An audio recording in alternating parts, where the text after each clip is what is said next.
We are live now. Should I start? Yeah. Yes, ma'am. Yes. Good morning, everyone. On behalf of the 4 colleges, Prerna College of Commerce, Dayanand Aryakana Mahavidyalaya,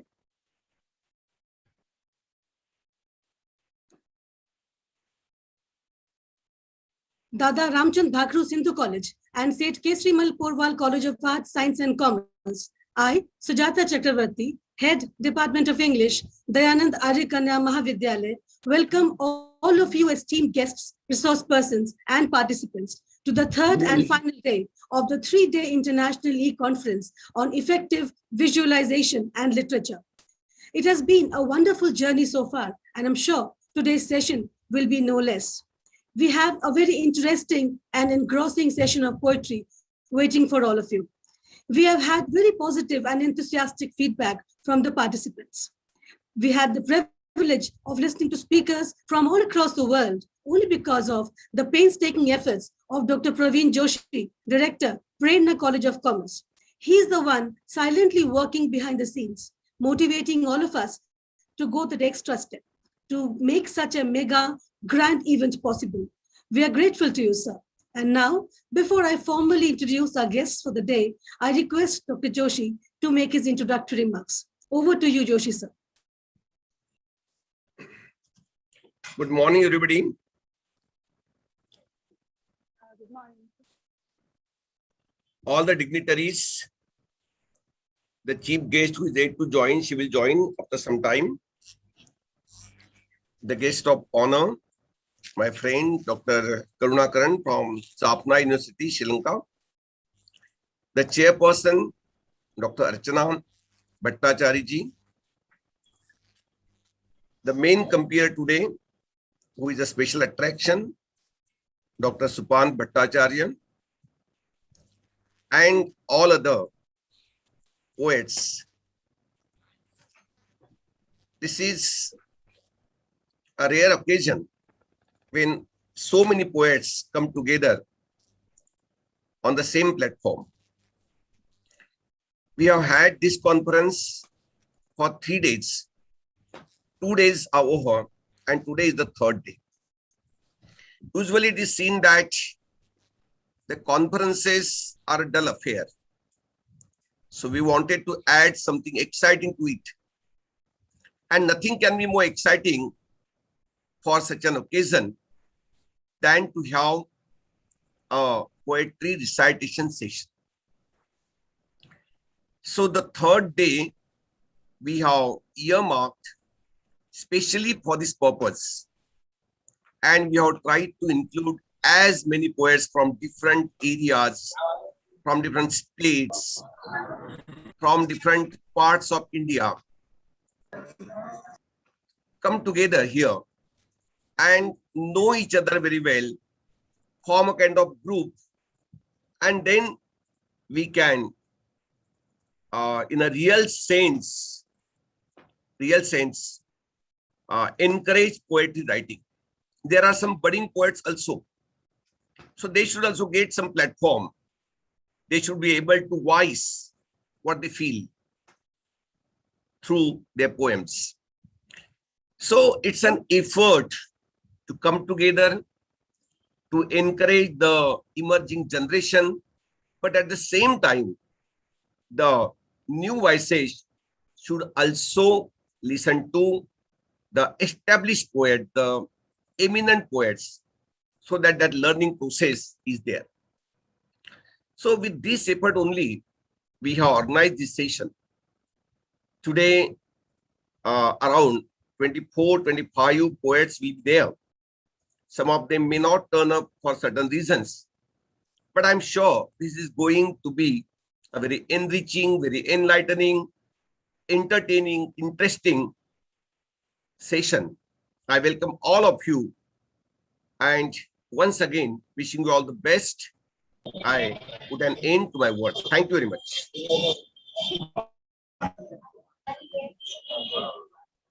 Thank you, sir, for those wonderful introductory words.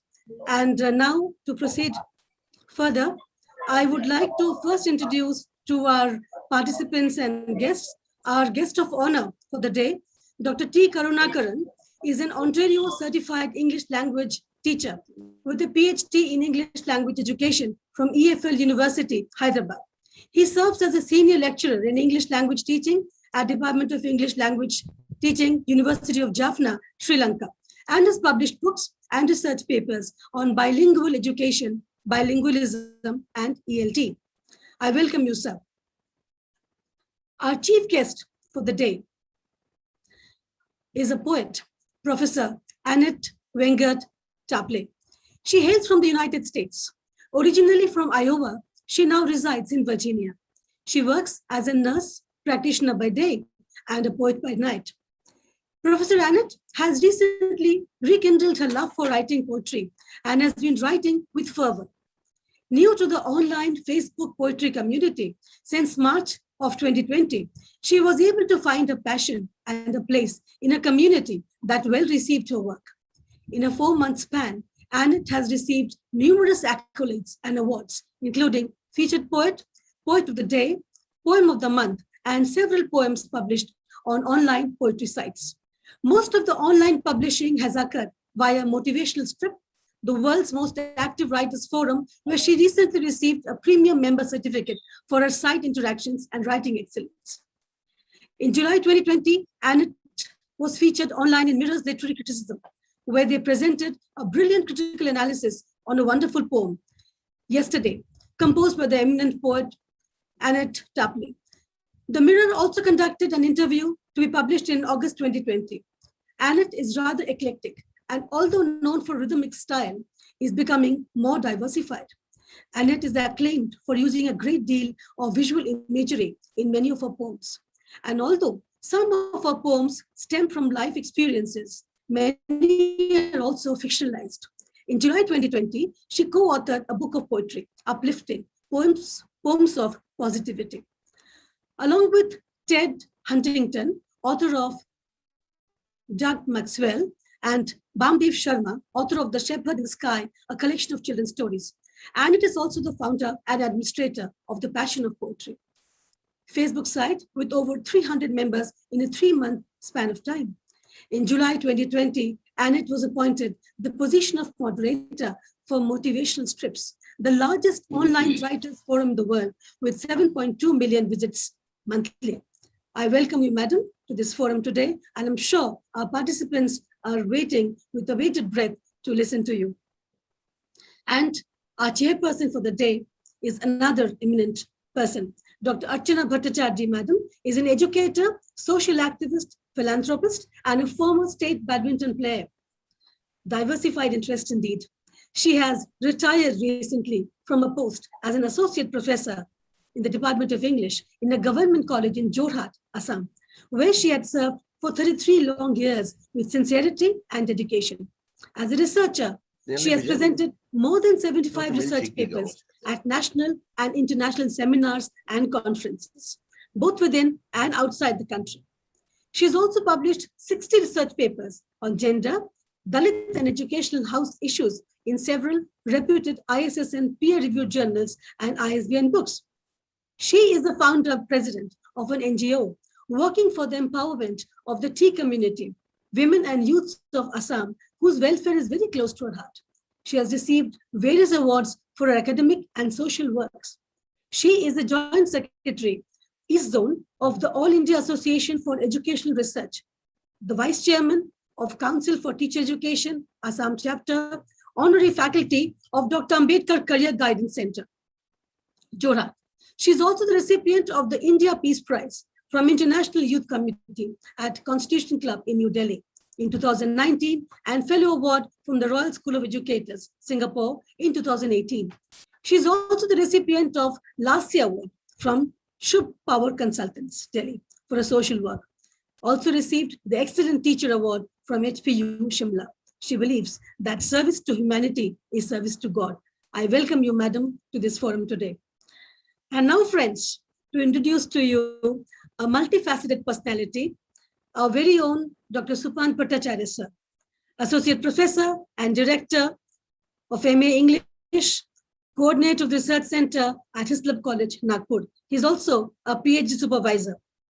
He's 24th merit in the SSC, a gold medalist at the MA, and the university topper at MPhil. But all of us know him as a theater person, a quizzer. He has acted in plays in 4 languages: English, Hindi, Bangla, and Marathi. He is a very enthusiastic quizmaster, has been a quizzer, is an acclaimed poet, and academic and resource persons in various conferences, national and international. And he has done a UGC research project on Abanindranath Tagore. He's also a translator and has translated 2 volumes of translations of Mahesh L. Kunchwa's plays published by the Oxford University Press. Dr. Supan Bhattacharya has very kindly consented to be the host of the poetry session today. I welcome you, sir, and for the further proceedings, I hand over the proceedings to the mic to Dr. Supan Bhattacharya. Over to you, sir. Thank you so much for your kind words, Sujata. Sir, your voice is echoing. Am I audible? You're audible, sir, but there's an echo. Yes. Is there a problem at your end? No.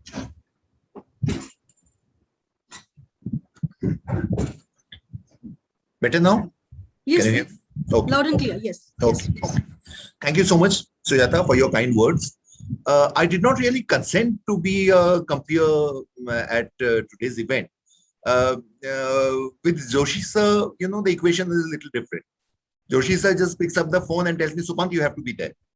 And since I hold him in such high esteem, he's more like a mentor, more like an elder brother.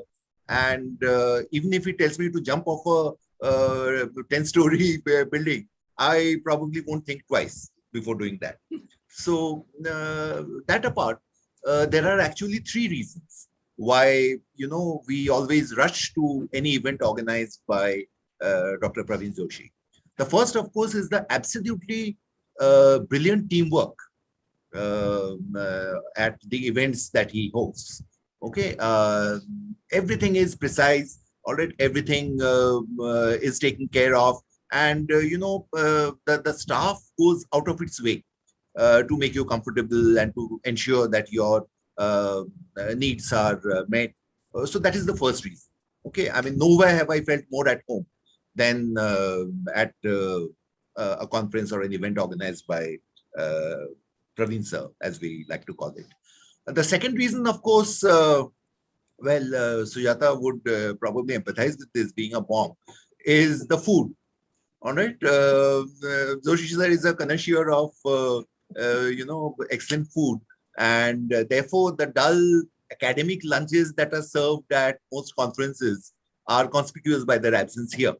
Okay, so it's the second reason is rather more mouth-watering, and the third reason is this: the event of today.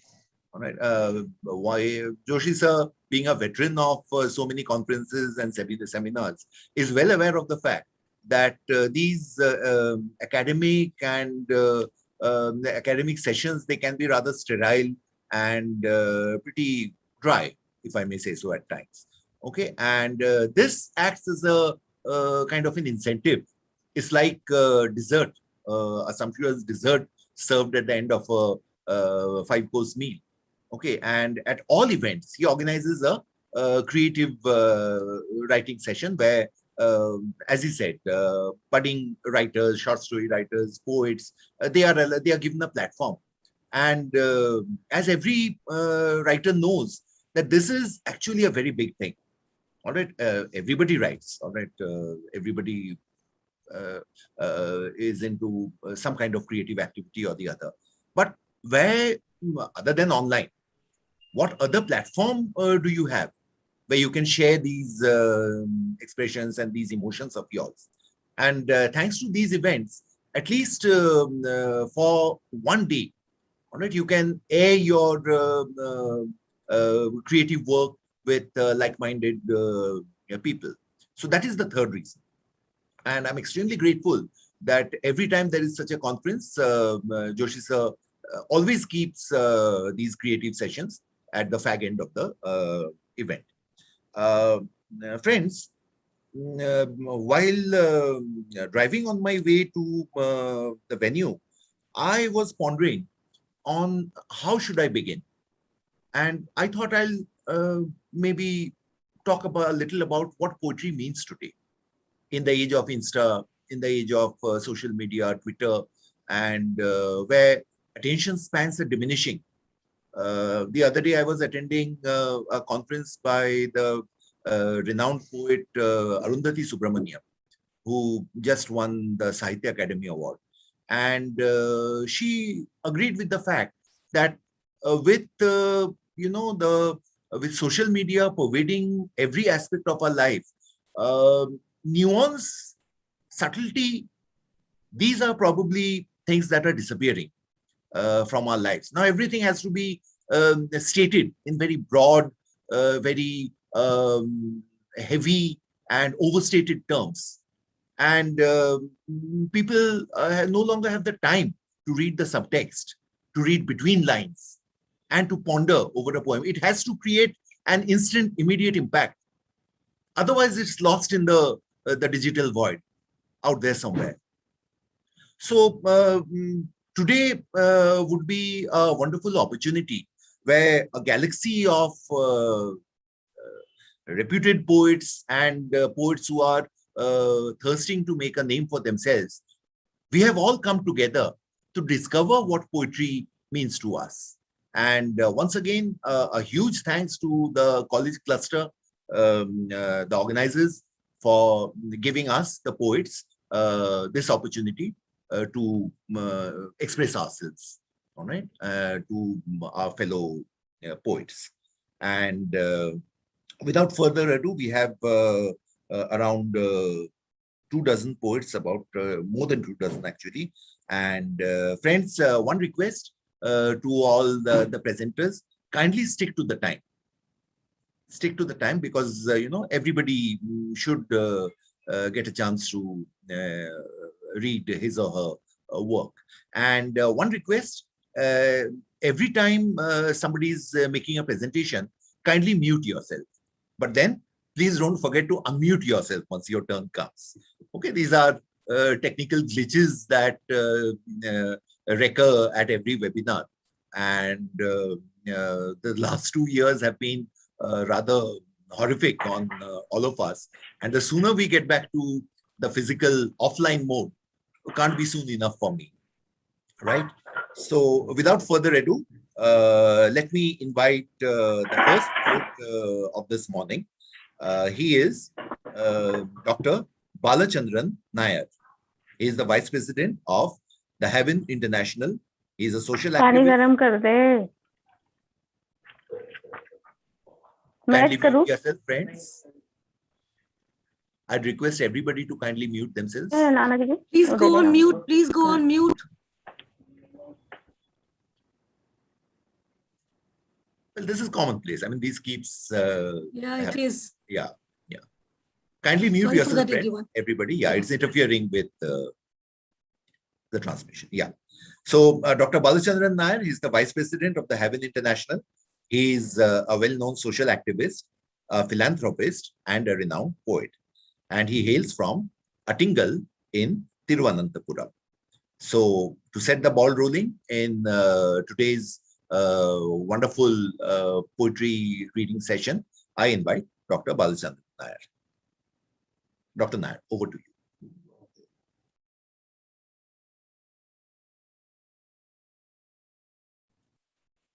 Okay, yeah, we'll catch up with Dr. Nair once he decides to join us. The next presenter is Professor Vasudev Paul, somebody I've been following with interest in various social media groups. He's from the Porimal Mitro Smriti Mahavidyalay, Malbazar, Jalpaiguri, West Bengal. Over to you, Professor Vasudev Paul. Good morning. And at the outset, I extend my warmth of heart for being here among the personalities rarer on earth, I would say. So today, The topic, apart from the poet, the e-conference begin with the topic effective visualization of literature. And yesterday also, I wanted to put a question to the teacher and I raised hands. I spoke over the mic, but nobody heard me. I wanted to clarify my doubt, but this is not possible today because this is the poetry session, and poetry session should begin from 12 noon. So far brochure is concerned, but we have started a bit early. Anyway, thank you for invitation.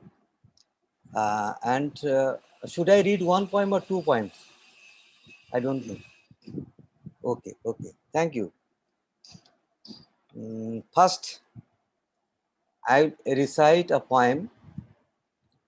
The title of the poem is Superannuation. Superannuation is very common term, and those who have retired from service, they know where the shoe pinches. And the theme is very, very commonplace, and I have tried to give some poetic touch. Here I go. Superannuation. The departure does never satisfy anyone. This does not augur well for anyone. Momentous moments are willy-nilly spent. Sweet sour has been the stint you abided by. Willing suspension of disbelief, you believe. Small grace of the school made stirred you. Learning to unlearn is an ebbing sadness. Leaving the precinct of hallowed ports aches. The green face of the underprivileged tears you. The unsophisticated minds nurtured now, their ham-handed approach pulls you. It's a tear-jerking departure for good. One day, everything will be all alone. One day, all will be okay without you. The window sill will not be tiring to see you. Your longing for the distant pains you. Euphonic and euphoric by the commotion, the portal of the school premises calls you. It's a secret longing of the heart that howls. The thing unattainable anymore now pricks. The sapling of a tree you planted waves you. The lips shake their wafting perfume to grope you. This is the end of the poem Superannuation. And then second one, the Holy Ganges. Glories are the cultural heritage and natural assets. Aggressive countries coveted to grab the resource. Down the centuries, Mother India has shown a unity of sacred heart and hallowed precinct. Cascaded in natural resources, she is rich. The Ganga has been proverbial in symbol. Purity and poetic faith have placed her on altar. Rarer has been its cultural moorings and ethics. India has been the civilizational pride to the Orient. No deities tale of such magnitude as the Ganges. The water of her has been consecrated. People's belief has been a grounded reality. The Ganges transcends the demographic tug. The pot of water has been graven craftsman. Its Senar effect affected the 19th century poets. James Shins used the water as a symbol of truth. In birth or in demise, the water is mythic, holier. Its uglification changes the heart of the millennium. The water cleanses the individual in margin. It equally purifies the immanent stain. Its consternation has worried the world community. Its choral togetherness could only safeguard its purity. This is all about the Holy Ganges. Thank you very much for your patient hearing. Thank you. Thank you, Professor Paul.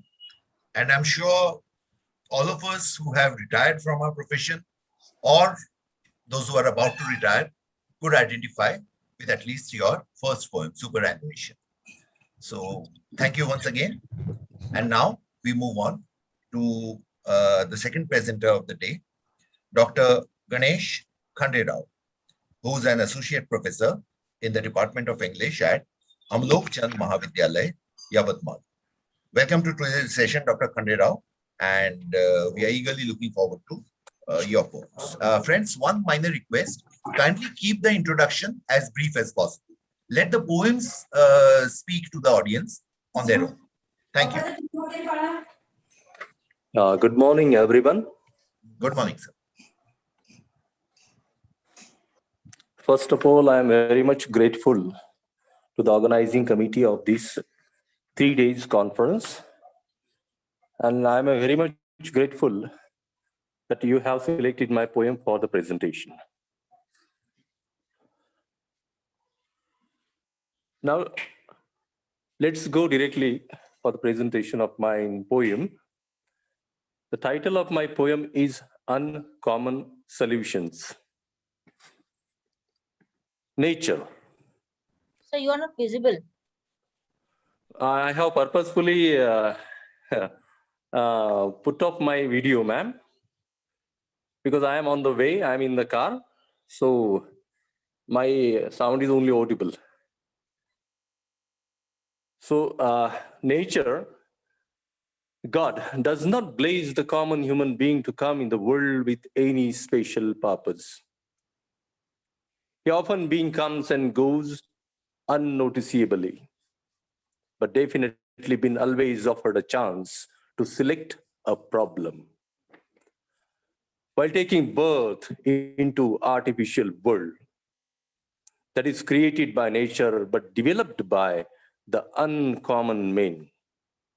Therefore, he is considered quite fortunate to grow with such unsolved, unnoticed, unknown, and untracked problems and situations. Basically, compelled to have such many things with ease and no way to ask any question to the system. Slowly, systematically, it becomes the part of habit, neither to open or to discuss things publicly. Hence, he, common human being, starts to hide such problems secretly and locked it down in an open place. It is known nobody can either steal or destroy and solve them. It is known nobody can either steal or destroy and solve them. Policymakers, dharma gurus in all colors even cannot move them out because problems are firm, stagnant, stubborn, and stable in nature. Even no calamities can drive them away. No fire of within or outside can burn them completely, or no dust on the whole world can hide them. Problems will be there forever, as it is with these common people, even in all sorts of uncommon situations.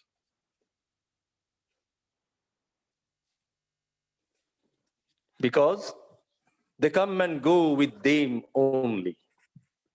Ultimately, only system decides to find the solution for them in such multicultural and multiracial world through the multiple way.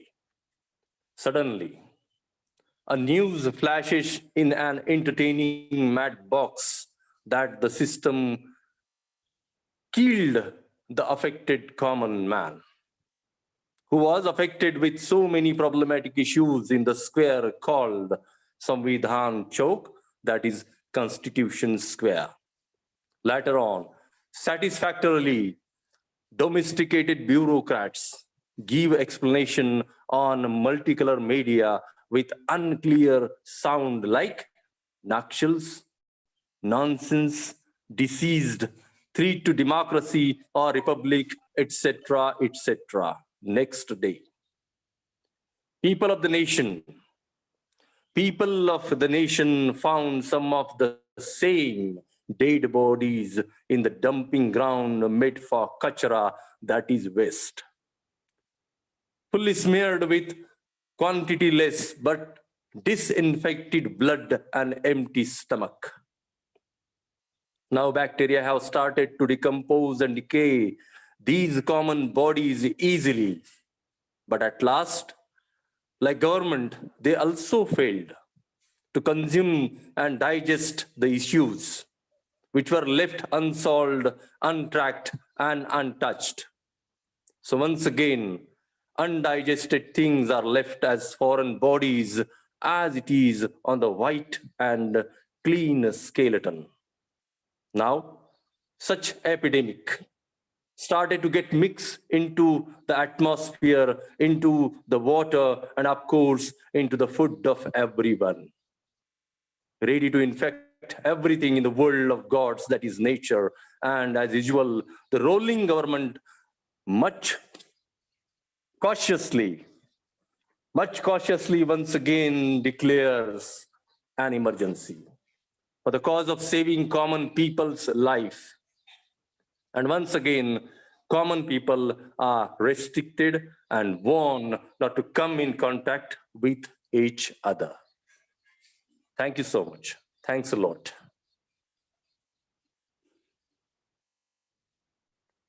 It's done, sir. Thank you, sir. Thank you, Dr. Khanderao. This reminded me of a little of Whitman. But of course, in spite of all your comments on the socio-political scene around us, this still remains a poem. It does not descend to the level of a political rant. So it's a fine line between a political rant and poetry, and you really walked on it with absolute care. So thank you, Dr. Khanderao. Thanks a lot, sir. Thank you so much. Thank you so much. And now we move on to Ms. Rula Pollard. I hope I have got your name right, ma'am. Rula.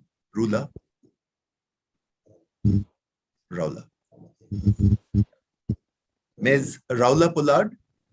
Yes, good afternoon. Can you hear me? Did I get your name right?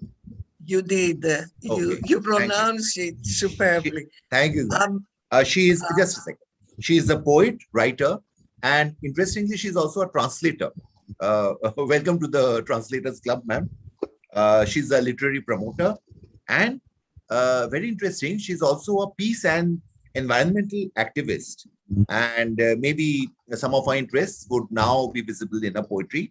And she's joined us all the way from the cradle of civilization itself, at least European civilization, Athens in Greece. So welcome to our event, ma'am, and looking forward to listening to your poetry. Over to you, Ms. Rula Pollard. Good afternoon. Thank you very much for your introduction. Actually, I may live in Athens, and I am in Athens now, but spiritually, I am at my home in India. I consider you as my spiritual home, and I love India. I am surrounded by books written by eminent Indian poets and writers, super writers. Thank you. I will thank Dr. Praveen Joshi for inviting me, and also very thanks to coordinators and organizers of this splendid conference. The first poem I will read, it has the title, Peace, When, Where Do I Find You? If you don't find me in your heart, search for me, vent me, sense, touch me. You find me in the sensitive heart of all ancient stories. You will find me on earth's birth, on soil, dew of morning marvel, in earth's organic ingredients, on all trodden footpaths, only untrodden by time. You find me in the heart of humanity, since my ancestors discovered clarity. I find you in the fragrance of mine, land of reality, land of dreams, flame in the wind, the end at the end of wild storms, under blossomed orange lemon trees, true self in the orchards of happiness of nations, in the endlessness of white blueness, in the heart of yellow, your next sun, sunset with declarations of life, seasons of innocent maturity, never-ending sea caress, perfection of new life, in the ocean darkness, searching for light.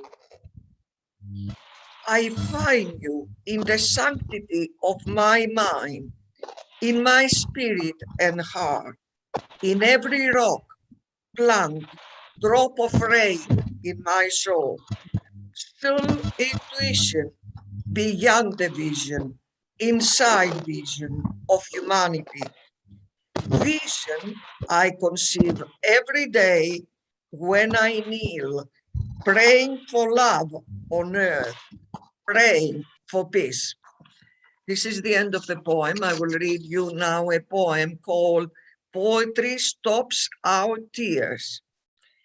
It rains again on my land. It rains poetry on my heart, and a poem like a documentary by the ocean of my peace, you still rain heavy on me.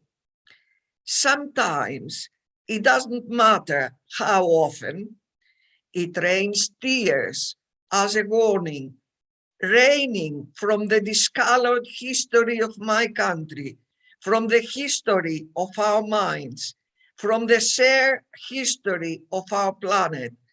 How many tears will it rain? How much rain of tears? We all know, minds of love and charity we are, rain of light we are. Light, stay, we understand you. Shine again, make time brighter.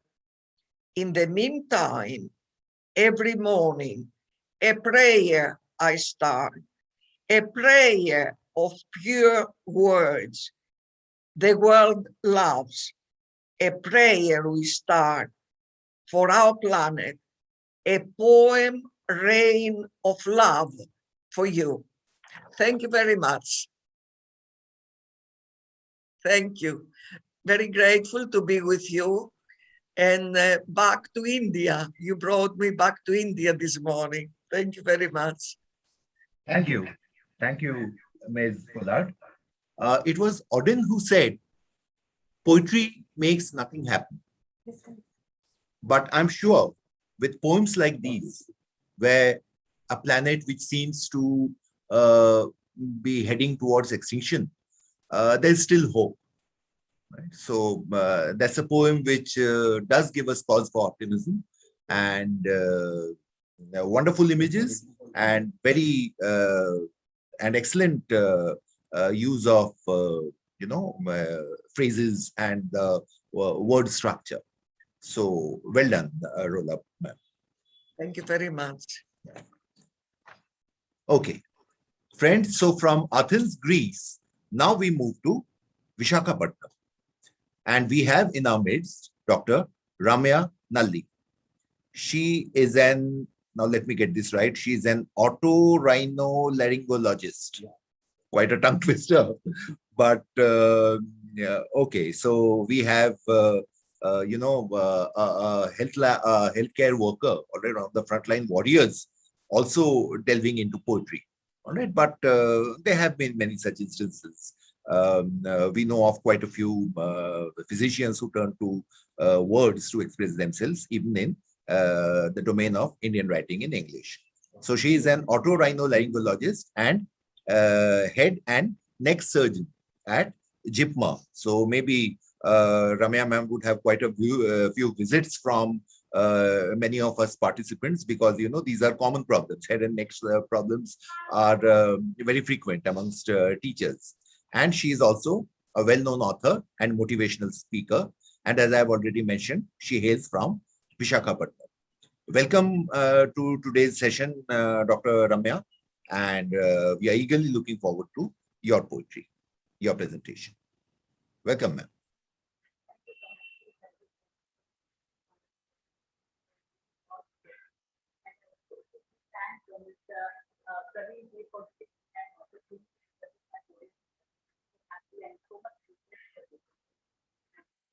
I'm so happy to present my voice. Ramya ma'am, could you just raise the volume a little? Could you speak up a little louder?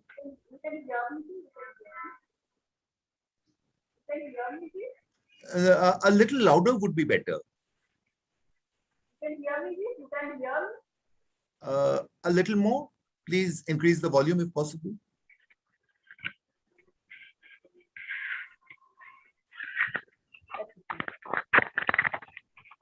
You can hear me, Ji? You can much hear better, me? much better. Thank you. Yes. You can hear me? Yes, Yeah. ma'am. Now we can hear you. Welcome, ma'am. Yeah. Yeah, thank you so much, Ji. Thank you so much for giving me this wonderful opportunity to talk before you. And I'm so privileged that Mr. Praveer Ji has given me this wonderful opportunity of talking with you all and presenting my poetry before you all. I'm so well privileged to be with you all. And I am so happy to present my poem. And there are two poems of mine, and I hope everyone would be enjoying it. So a first poem is a poem of a successful man. I totally believe in gender equality and racial equality and every equality on this earth. So I have chosen this man as to portray what is success really is. So let me present you my poem. Above all possibilities in my life, the way I chose is a sharpened knife. Though the biggest yesterdays of mine gave me the way to this richest dime, the pain behind every step to here has always been a reminder. My biggest adventure is journey to life. The more I learn, the more I fail. The more I fail, the more I learn. All they say he is happiest. The answer I gave him is the happiest life with love is loftiest. The love I lost my parents' love when I was young and needed a help. I learned to love others as I love myself. All they say he is joyful. Answer I gave them is life without patience is miserable. The time when we tore apart, I was with a broken heart. The time she left me, my pulse raced with fear. The woman whom I loved to dear, all they say he is peaceful. The answer I could give them, the life with compromise worth price. I sang peace and freedom to my injured hand, pulling her away from the conquering hand, the land and all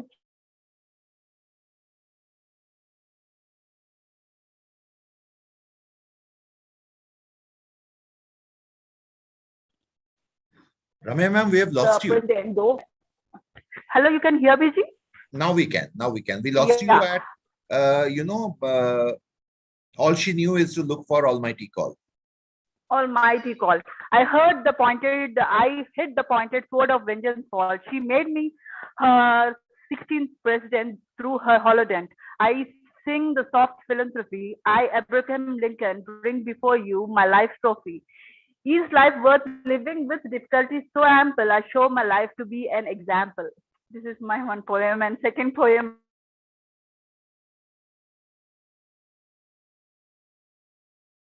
would be titled with love. It is for my beloved experience. Through the melancholic times, I saw a smallest gleam of light. Through the weakest moments, I saw a brawny hand. Through my lips trembled though my lips trembled to speak, her heart never stopped my timid words from letting out. Though my legs shivered with the torment, her mind never let my steps to stop moving forward. Even when the storm of ignorance hit me, her wisdom never stopped me to rise. Even when the sword of words pierced my soul, her confidence never let me fall. She gave me the hope of triumph. She gave me the love of solace. She taught me the lessons I wished for, the strength in my heart, the confidence in my spirit, the power of prudence. Is her grant to me. Thank you so much for listening to my poetry. Hello. Thank you, ma'am. Thank you, Ramya. Thank ma'am. you. Thank So you so friends, much. as you can see, although there is a rhino in otorhinolaryngologist, poets like Ramya ma'am are thin-skinned enough. Okay, they don't really believe in charging in like a rhino. And in both the poems, we have seen how sensitive you have to be in order to be a good poet. So Ramya ma'am, really enjoyed both your poems. And thank you for taking time out of your, I'm sure, you know, unlike us college teachers, you don't really have much time to spare. But wonderful to have you with us this morning. And thank you so much once again. Thank you. Our next poet is from the city of poetry, a city that is synonymous with Shero Shairi, and that is Lucknow. We have in our midst Dr. Archana Zutshi, ex-professor in the Department of English at Indira Gandhi National Open University from Lucknow. Good morning, Archana ma'am, and welcome to the poetry. Good morning, everyone. Hello, Rola Paula. You had erroneously forwarded the mail to me. So I had to get in touch with the team which was organizing it. Well, that's a poet for you. That's a true I poet. have some known faces here, like Harinder Chima and Mr. Rajan Mehra. So nice to be back with you all. Today I'm reading a few poems of mine. I have been teaching in several institutes in Lucknow. Before that, I have done translation work as well. Like somebody was saying, do you have a body for that? Do you have a group for it? So I have done translation of a novel and of the poems of Nirala. So, and 3 of my poetry collections are available. They have been published. A glimpse of the gathering. I had decided to embrace an acquired grace. To be in the race, I chose the idiom. I could not match references to the hallowed men of letters. I marveled at the spring of language, locally grown and neglected. There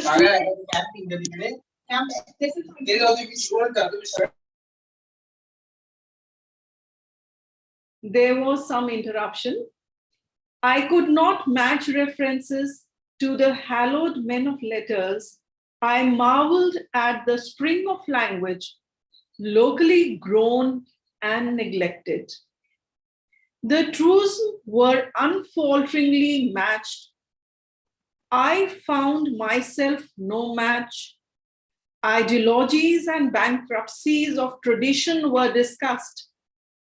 It was a large, sumptuous spread over which my distant guest, now appeased, offered her local delicacies. She asked a gingerly me to dig into the red chili and savor its roasted pungency. I had been nurtured in this parlance of jugglery. My raw utterances were like the crackling of the thunder. The idiom did not choose me. Second one, a long wait. The poor farmer's wife was wailing in the soft dusk over the calf, who could not survive the parched breaths. The cow and the elders were in mourning. A chapati with water from the earthen vessel was sufficient for the woman's baby for the night. After so many decades, still the parchment of life is blank. The farmer is still struggling for two ends to meet. All progress you will find in the urban rise. Metro prunes seek clustered habitat. Water conservation and agriculture is not a concern. How life is becoming a distant rite of passage. Air has become heavy with dust, unsettling dust of high rise, where people do not find their own shadow or even rest after a long day. So can I go ahead with my third one? Only two. Okay. Thank you so much for having me here. I am delighted and very grateful to Dr. Bhattacharya, Dr. Joshi, and all the others. Neha, I have come to know a few names. They have been really committedly working for the success of this. And congratulations, everyone. Thank you so much, ma'am. I'm extremely sorry, but we are a little hard pressed for time. We are running behind schedule. That is why I asked. Maybe at some other future event, we'll hear more of your poetry. Okay, so thank you so much. Thank you so much. Yeah. So, friends, as Professor Ruchi has proved, eco-critical concerns are also finding their way in poetry, especially with the the enormous deforestation and the destruction of resources, natural resources that have been evident in the last few decades. So thank you so much, ma'am. I hope these poems of yours are read by the right people, but then people who actually destroy nature don't really read poetry, do they? But I hope your poetry reaches the right eyes and actually has some effect. And I hope your poetry proves odd and wrong, and poetry makes something happen. Thank you so much. Thank you for encouraging. Our next poet this morning is Dr. Paul Gyanaselvam, Assistant Professor, University of Tunku Abdul Rahman, Perak campus from Kampar, West Malaysia. Welcome, Dr. Paul, and looking forward to, eagerly waiting for your poems. Dr. Paul. Thank you so much, Dr. Supanta. You pronounced my name well and correctly. I really appreciate that. All right, I'm Paul Gyanaselvam. I'm from a state called Perak, and I'm actually assistant professor at University Tunku Abdul Rahman, and we are in West Malaysia. And I would like to extend my appreciation to Dr. Praveen Joshi as well for inviting me to read my poem at this esteemed conference. I started writing poetry about 4 years ago. I think probably to fill in time as I was doing my PhD and all that. And I write basically from the voice of the masculine Tamil man's voice, or at least I try. All right, I'm going to read two poems. One is called Openness and the other one is White Christmas. And Openness was actually written in conjunction with International Women's Day, and it was published. And the White Christmas was actually more of a post-colonial POV point of view, and this was also published in 2018. Yeah. All right. Thank you. Dr. Supanta, if I start shouting, please let me know. That's what a poet is supposed to do, sir. Oh, You're okay. shouting in your verse. Yeah. Yeah. We Um, all are. Please go ahead, sir. Thank you so much. All right. The first poem is called Openness. Yeah. Okay. You planted the third eye on my forehead, black, crimson, and vermilion, to fill every blank you fathomed. You pulled the wild locks of my hair to knot me into a breathless braid. You pierced my earlobe to sieve what I hear. You poked the tender flesh of my nose to filter smells you deemed inappropriate. You shaded coal, shaping my almond eyes to envision what you condone. You fastened chiming bangles onto my tender hands to keep my presence heard. You clamped my ankles with brass and silver to keep my feet from wandering. You draped my body in 6 yards of fine Kanjipuram and left my midriff exposed. You adorned me with the fragrance of jasmines and the fiery vibrance of prosandras, teaching me songs of love and dancing to your rhythmic pleasures, bound to all your wants, accompanying your birth, your death, and the 7 lives thereafter. Then a wind rustled the Vedic pages, and my third eye flickers, opened to the elements. I sit on the lotus. I manifest my own. I exist. I, a woman. In those stories I weave, you find my hair coils confusing, my smell audacious, my actions incomprehensible, my footsteps undecipherable. You take a back step, and hiding behind a glass veil, this openness, you say, is not mine. Thank you. That was the first poem. And the second one, again, White Christmas. Again, I'm actually contemplating how Christmas is celebrated by Indians in Malaysia from a very post-colonial, anti-colonial point of view.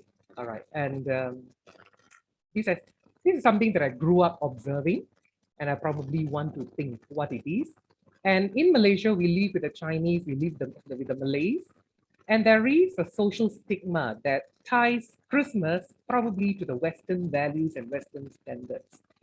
And probably this is to juxtapose that kind of views. Yeah.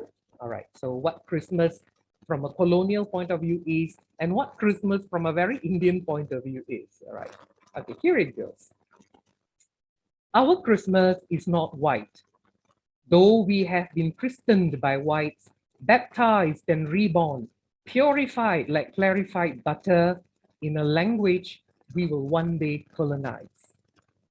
Our Christmas was never white, for the monsoons kept it dark and menacing, past the many sea crossings, schemed and maneuvered by the kings of the East Indian Company into lands our Rajas once ruled.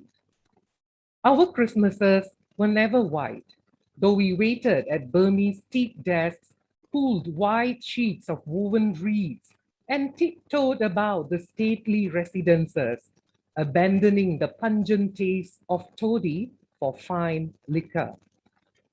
Our Christmases were never white, but bustling we were to keep our masters important and happy, their eyes sparkling jade-like the lush green estates of tea and rubber, even baking cinnamon-scented fruitcakes and strawberry biscuits amid the stuffy offices overrun by peons and mandos.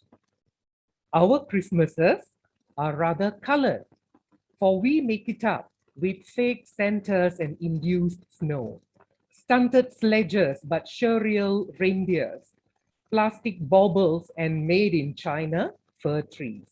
And the season announced at shopping malls a fortnight before Advent, the real story untold and forgotten.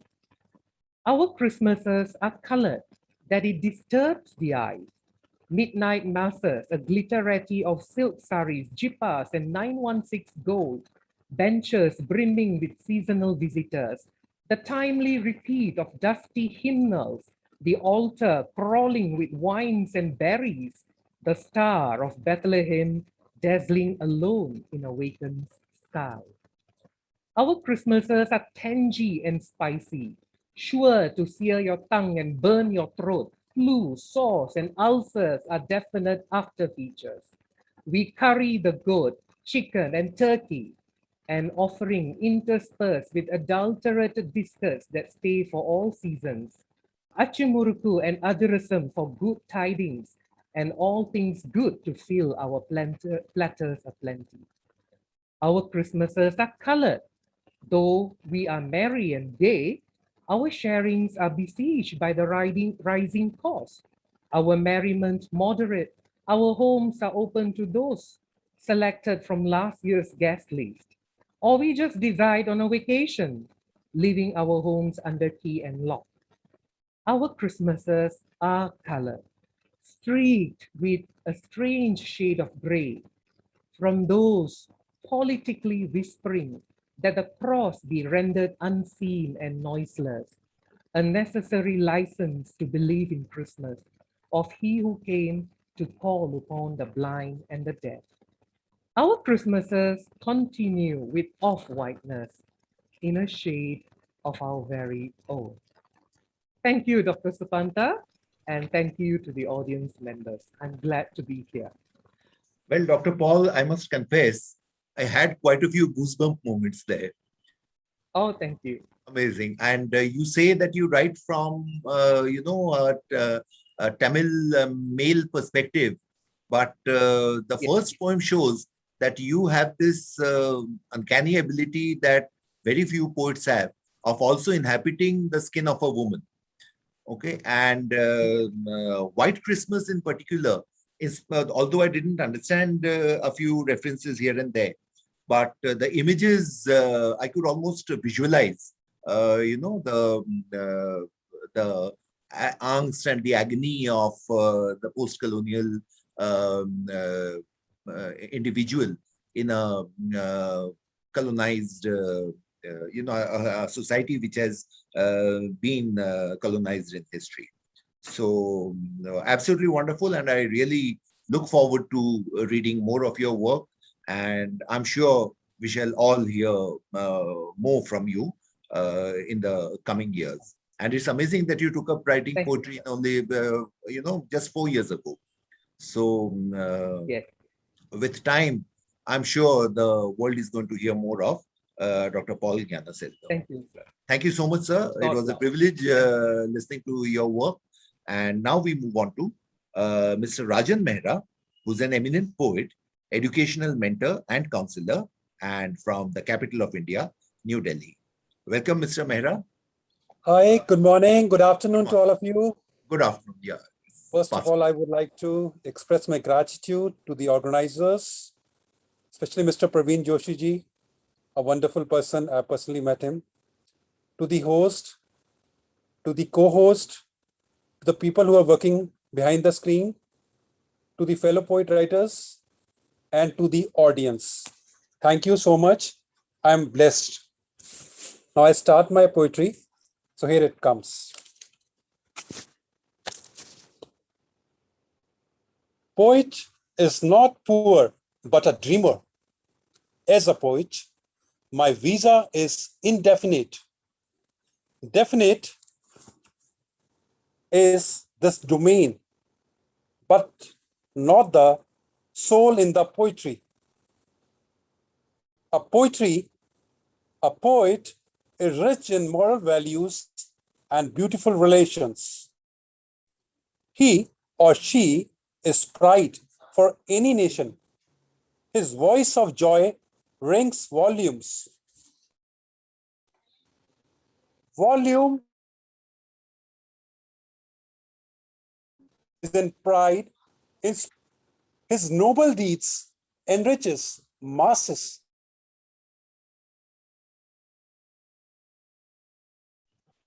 Some network issue there, sir? Can't hear you.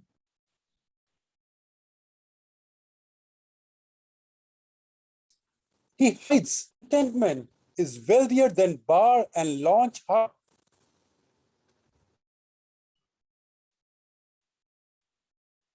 Mr. Mehra, we can't hear you. He is rich and sorry. Okay, wait a second. Let me start again. Wait a second.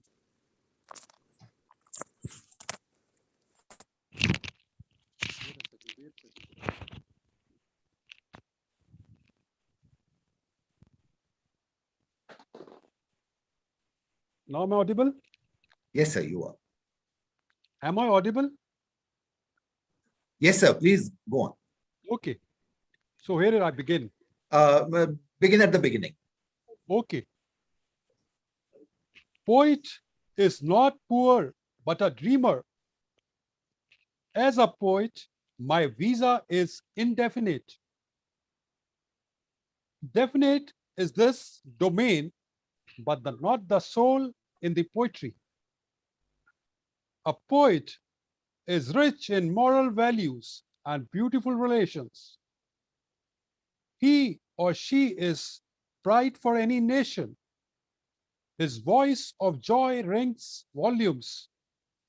Volume is in pride, inspiration, and recitation.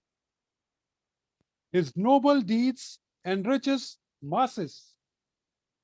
He hides his pain while painting walls of love. He joins literary poetry club. His contentment is wealthier than bar and lounge hub. He is rich in writing and healthy in sharing joy. Poet in me and you won't die. So this is one of my poems. My next poem is, here it comes. My quench for writing. My quench for writing. My quench for writing has never stopped enlightenment. The lines of joy and happiness have crossed ladders and heightened. My daily experience with fellow writers has broadened and heightened. My reading and writing skills have widened. I don't take entire credit for the skills that have widened. I would like to express gratitude to every author who has helped me to enhance skills that have widened. Poetry is a healer of your past and present blunders. It is a life changer which one wonders. It puts you as a team member when it thunders. So guys, these are my two poems. And I'm grateful to each one of you. I have listened few authors, poets. You're amazing people. You have a very strong background. I'm blessed. I'm learning so much from you. I wish each one of you, you cross heights of joy and prosper in abundance. May you have healthy life and your vision cross ladders of success vertically and horizontally. God bless you and wish you best of luck. Thank you. Thank you. Thank you. That was Mr. Rajan.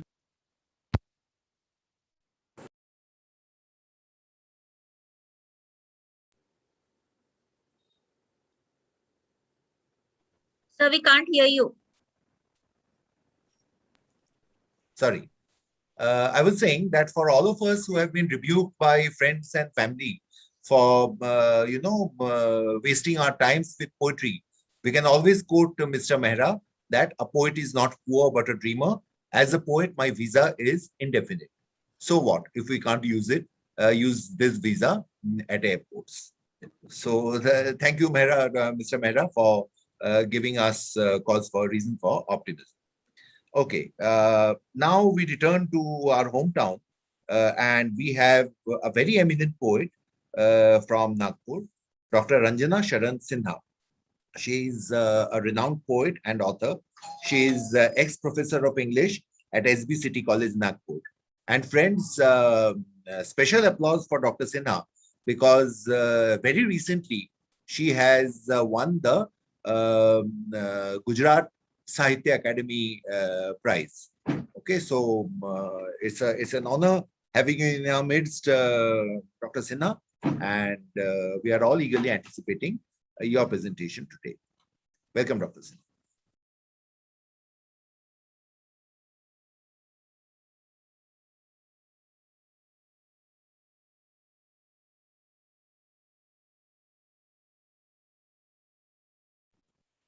Ranjana ma'am, are you there?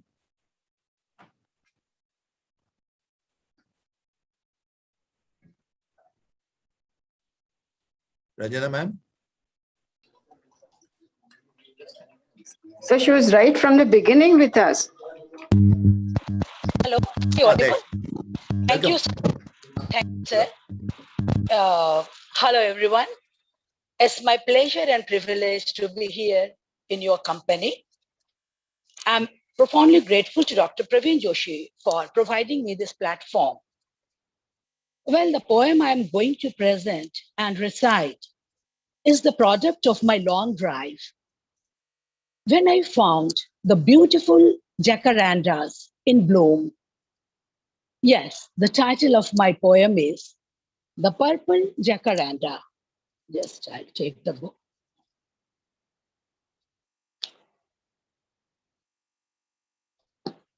The jacaranda into blossoms, lining the broad pathway, amid green foliage awesome in a mauve magenta array. The leaves and the flowers create a dreamy blue heaven.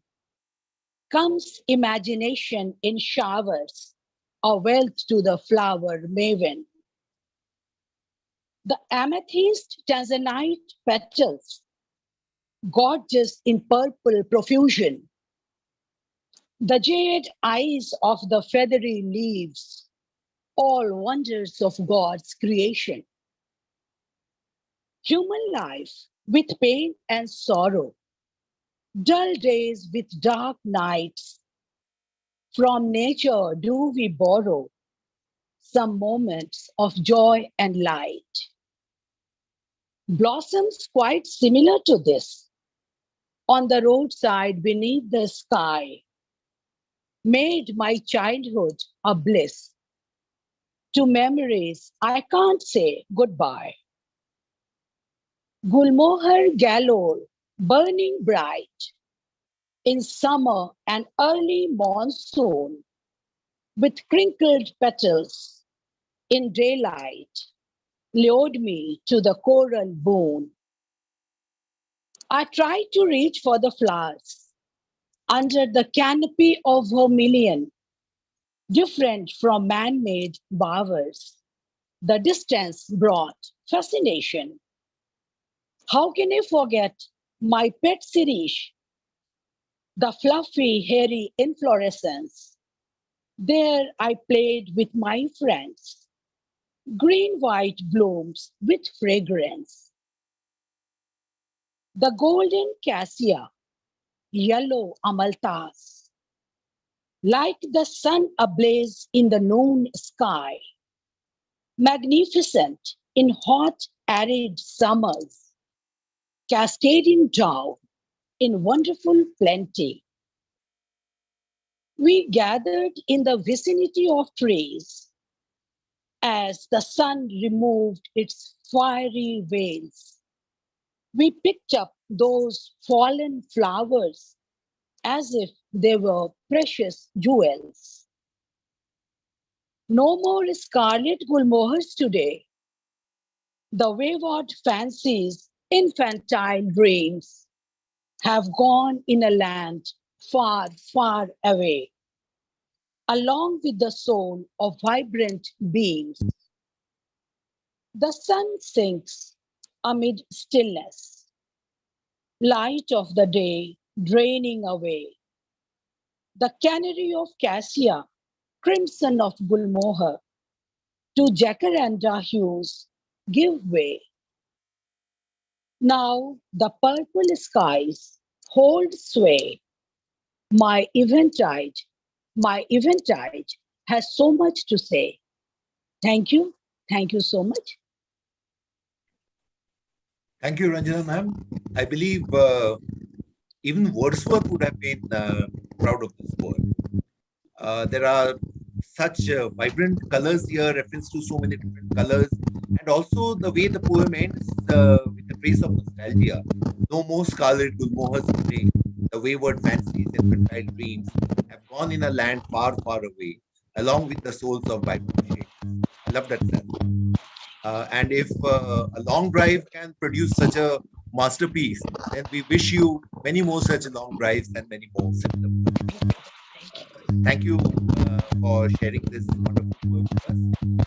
And the next poet is Dr. Ratan Bhattacharjee, senior academician, come trilingual poet and columnist and international visiting faculty in the United States of America. Dr. Bhattacharjee, looking forward to your presentation today. Yes, namaskar. From the city of joy. In the august presence of these poetic luminaries, it is not very good to be a poet. It is better to be a poem. And that's why I'm going straight to the poem. It is about Rabindranath Tagore, who said, love is the basic principle of the universe. And the chance, the opportunity that I got in this 3-day conference, a poetic platform that is becoming a mini India, or rather a mini globe, you can call. And with the beautiful coordination by Dr. Ratan Bhattacharjee and organization power of Dr. Joshi, who is my very bosom friend, I think it is better to talk some things, few words. I'm not able or capable of talking, but still I want to show my regards for the poet of the poets, that is Rabindranath Tagore. The month of May beckons me to spread my wings. From the snowy north to the warm south, my mood swings. At the jarring junctures, when our country waits for a poet, in barren dungeons, I as a poet shed my blood and sweat. My emptiness is full. When my vision gets blurred, there is not an iota of me which is alive and stirred. When our souls are shut with bolted doors from inside, on the divine highway, Rabindranath leads me for a poetic ride. When I watch a film with my oleander in inox or PVR, or when a perfect cappuccino with chocolate I take with her, or when I drink in a noisy cafe or sit calmly in a quiet enclosure, Rabindranath comes to me with the poetic flow of a cleansing river. His long beard, Valmiki vision, with the look of an Indian sage, life's lessons learned from nature, the school being a cage. Marigolds, periwinkles, and genius bloomed in his heart. Red oleander on Shantiniketan balcony clutched the balustrade. Today, when red rhododendron blooms on the Shillong path, I remember so much your Shesher Kobita, Rabindranath. This is my first poem. My second poem is different, but as it's a poetic conclave, and being a poet of oleanders, because my first book that was selling very well, that is accepted by the readers, selling in the sense not that I got enough money from that, in the sense that it was accepted by the people and oleander blooms. So this oleander was my very favorite flower, and I was called by one critic in the Statesman in an article after the volume was published, Oleander Poet of India. I don't know whether any other poets are writing oleander, I don't know, but I'm very proud of being an oleander poet because it connected me to different poets all over the world. And when I was in the USA, I was invited for talking on Whitman and Tagore. There also I was connecting oleander between America and Indian connection. So it's a poem from the first volume, Poems Connect. There is another river, ever sparkling and fair. And there is another boat which is coming near. There is another hill which has greener creeper. And there is another field, ever lush and brighter. Come with me, oleander, to this hill and to this river. We will be in the same boat, believe me, oh my dear. At times, the river may not flow because the boat never sailed to the land of dreams. The creeper all dried up and died. To each other, we seem to have lied. Poems connect. Yet poems connect continents. Poets connect sentiments. Only then our lives become fancy. In imagination, what you can see. The boat sailed to the land of dreams, irradiated with golden sunbeams. You may call it a poem, another river, another sea. Only oleander when you are with me. Namaskar. Thank you.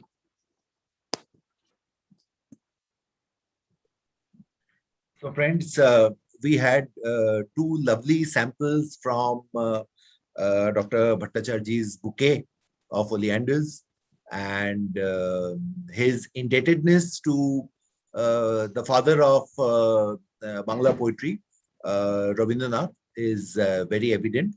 And thank you, Dr. Bhattacharjee. And we hope to hear your non-oleander poems also someday. Okay. Thank you for being with us this morning.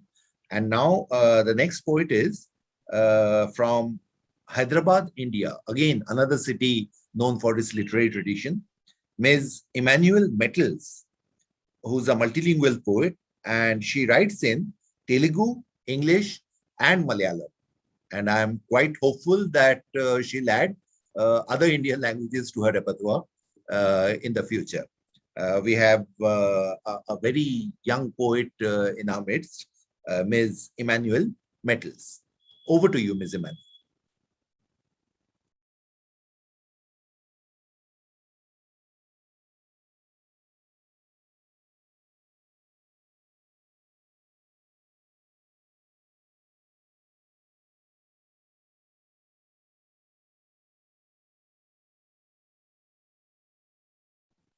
Ms. Emmanuel?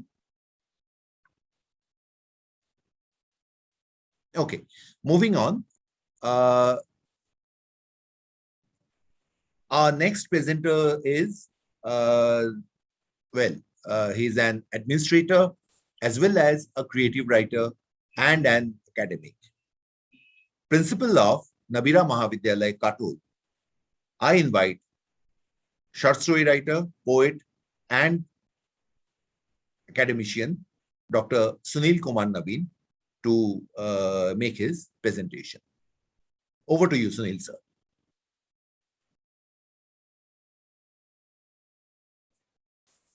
Thank you, Dr. Supanta. Am I audible, sir? Okay, fine. Before I present my first poem, I would like to say a few words about the poem Guava Tree. In fact, it is in two parts and in a conversation form between father and his son. In part one, the young son pours a pail of water every day to the sapling of guava and gets disappointed that it doesn't grow fast. And he perturbs his father every day with the same question, why doesn't it grow fast? The father is annoyed and he tells him that as he himself doesn't become as tall as his father the next day, it will take a few years to grow big, and then it will bear flowers and fruits. With his son has to share. Well, the poem is, can't it grow faster? I am fed up at its slow pace.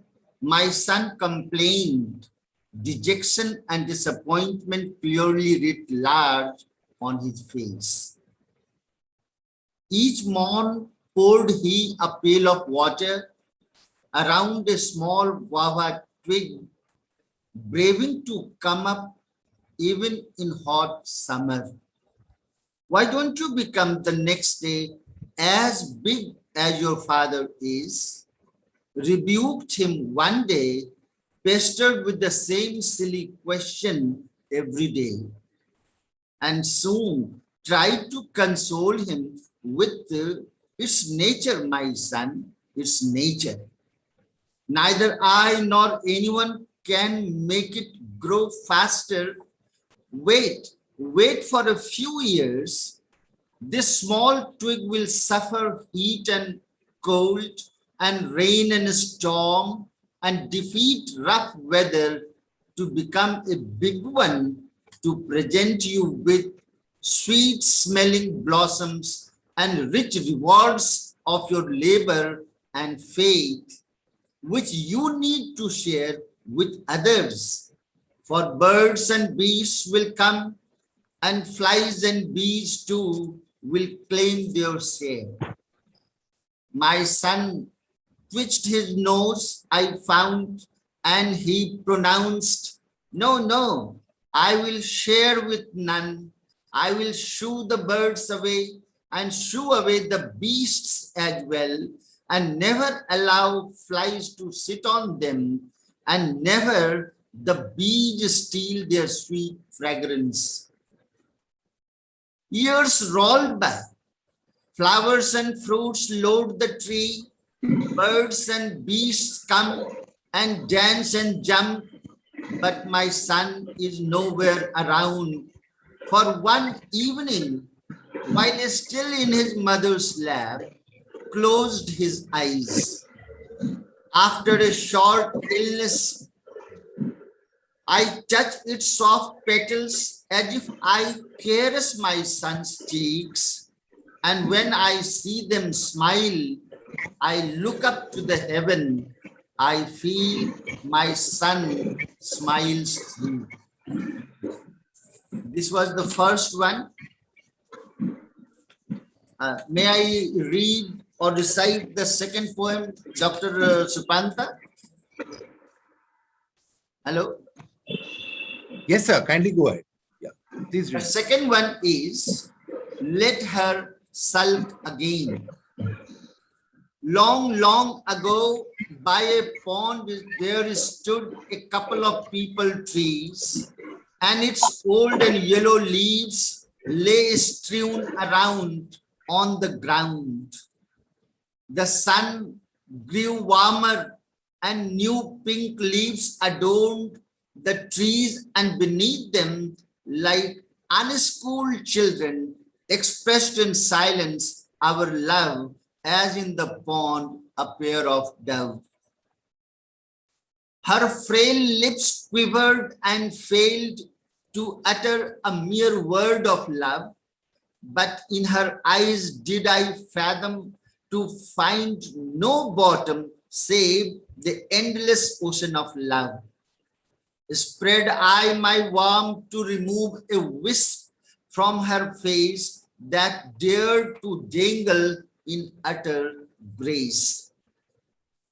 Many a time she showed her anger on my pranks, made in fun to tease, and later I remained to coax her with a long, long please, till there returned a cheer that brightened her face. Thus years rolled by and couldn't sense the time space. Very soon I will change my place. After a brief illness, she muttered, and one late evening, while the full moon still glowed bright in the sky, she clasped my cheeks as firmly as she could, and thrice she rounded her eyes, and at the sky she looked. Her clasp soon loosened its firmness on my cheeks, and before I could sense what happened, her hands on my lap fell flat. I let out piercing shrieks. Years have glided since then, and I never forget to visit the shrine of our love, where our love first prospered under the peepal trees, still standing tall, and like a fool, her name I call.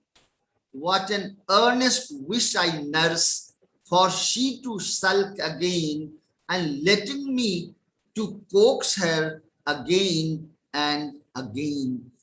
Thank you so much. Thank you, Sunil sir. And two rather tragic poems, both with a tree in its background. One, a guava tree and the loss of a son. And the second talked about a peepal tree and the loss of a loved one.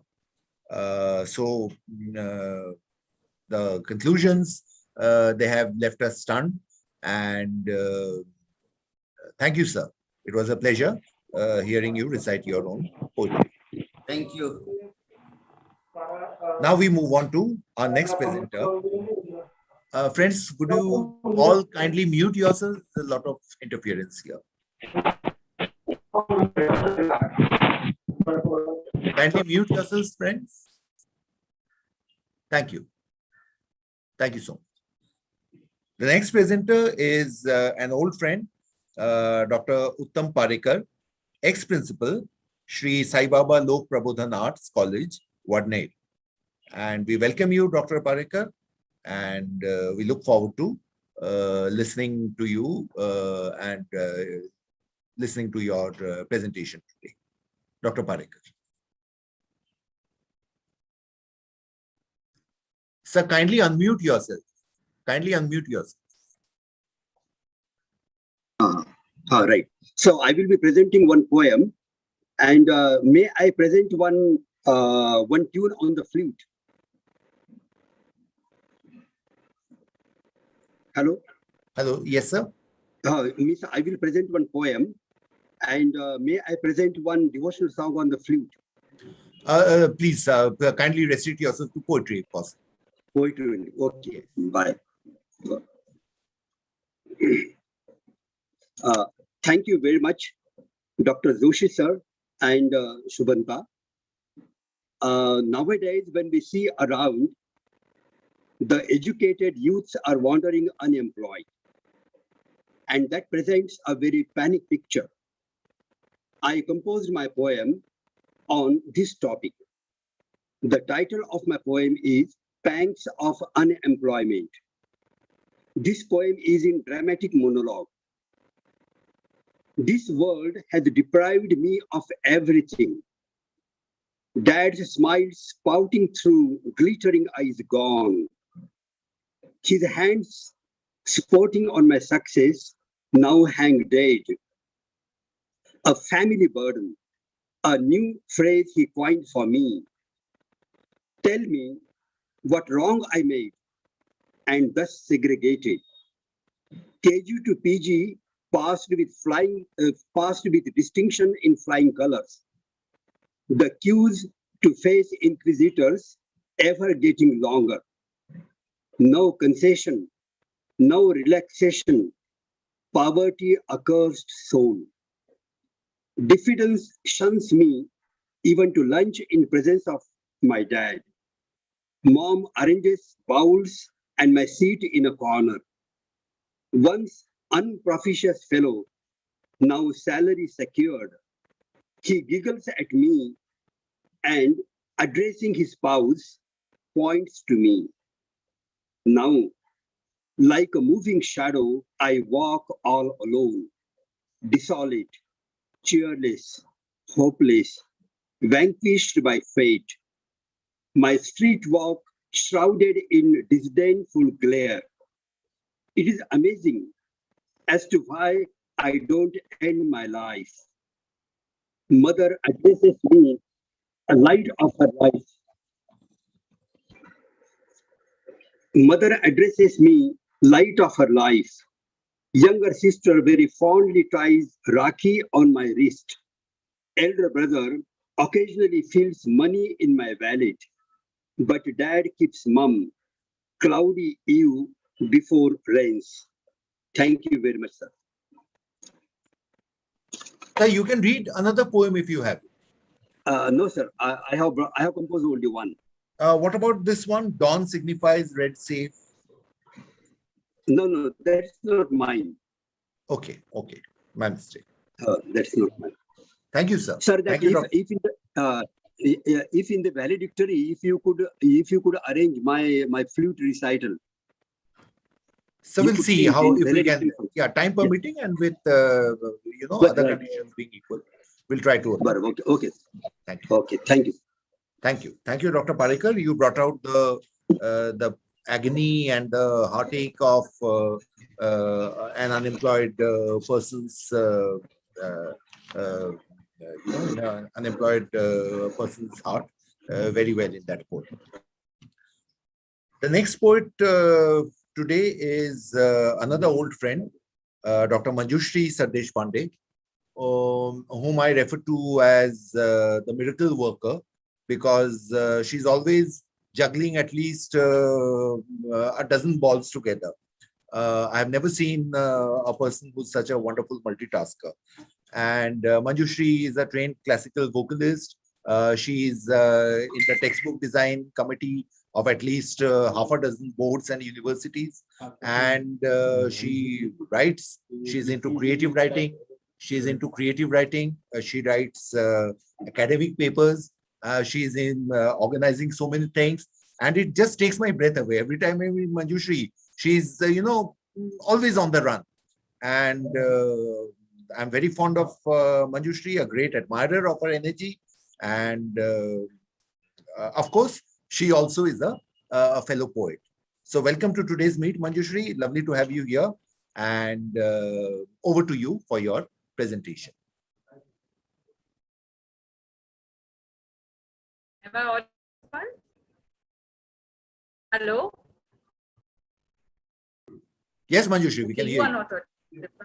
Okay. Yeah, you are on. Thank you, Dr. Ratan Bhattacharjee, for those lovely words. I don't know whether I deserve all those things, but thank you very much. And at the outset, I would like to really thank these organizing colleges, Prerna College of Commerce, Dayanand Arya Kanya Mahavidyalaya, Sindhu Mahavidyalaya and St. Kesarimal Porwal College for organizing this wonderful conference. And a special word of thanks to Dr. Praveen Joshi for providing me this opportunity to really interact with poets from all over and all over the world, I would say. There are people from so many different countries also. So it's going to be lovely. And my poems are small and they're lyrical. And the first poem I would like to recite is the umbilical cord, which is one of my favorites. It's the umbilical cord. Yes. This was for my son. Yeah, actually, I was transported to the day he was born. And this poem was written when he was leaving for his further studies. And it was really a touching moment. And it transported me to the day he was born and he was in my lap. And so this is the umbilical cord, the first poem. Your captivating innocent look fills me with love. That is peace, fulfillment. I'm blessed, my Lord above. How silent words speak on. I miss a beat. My heart answers your call.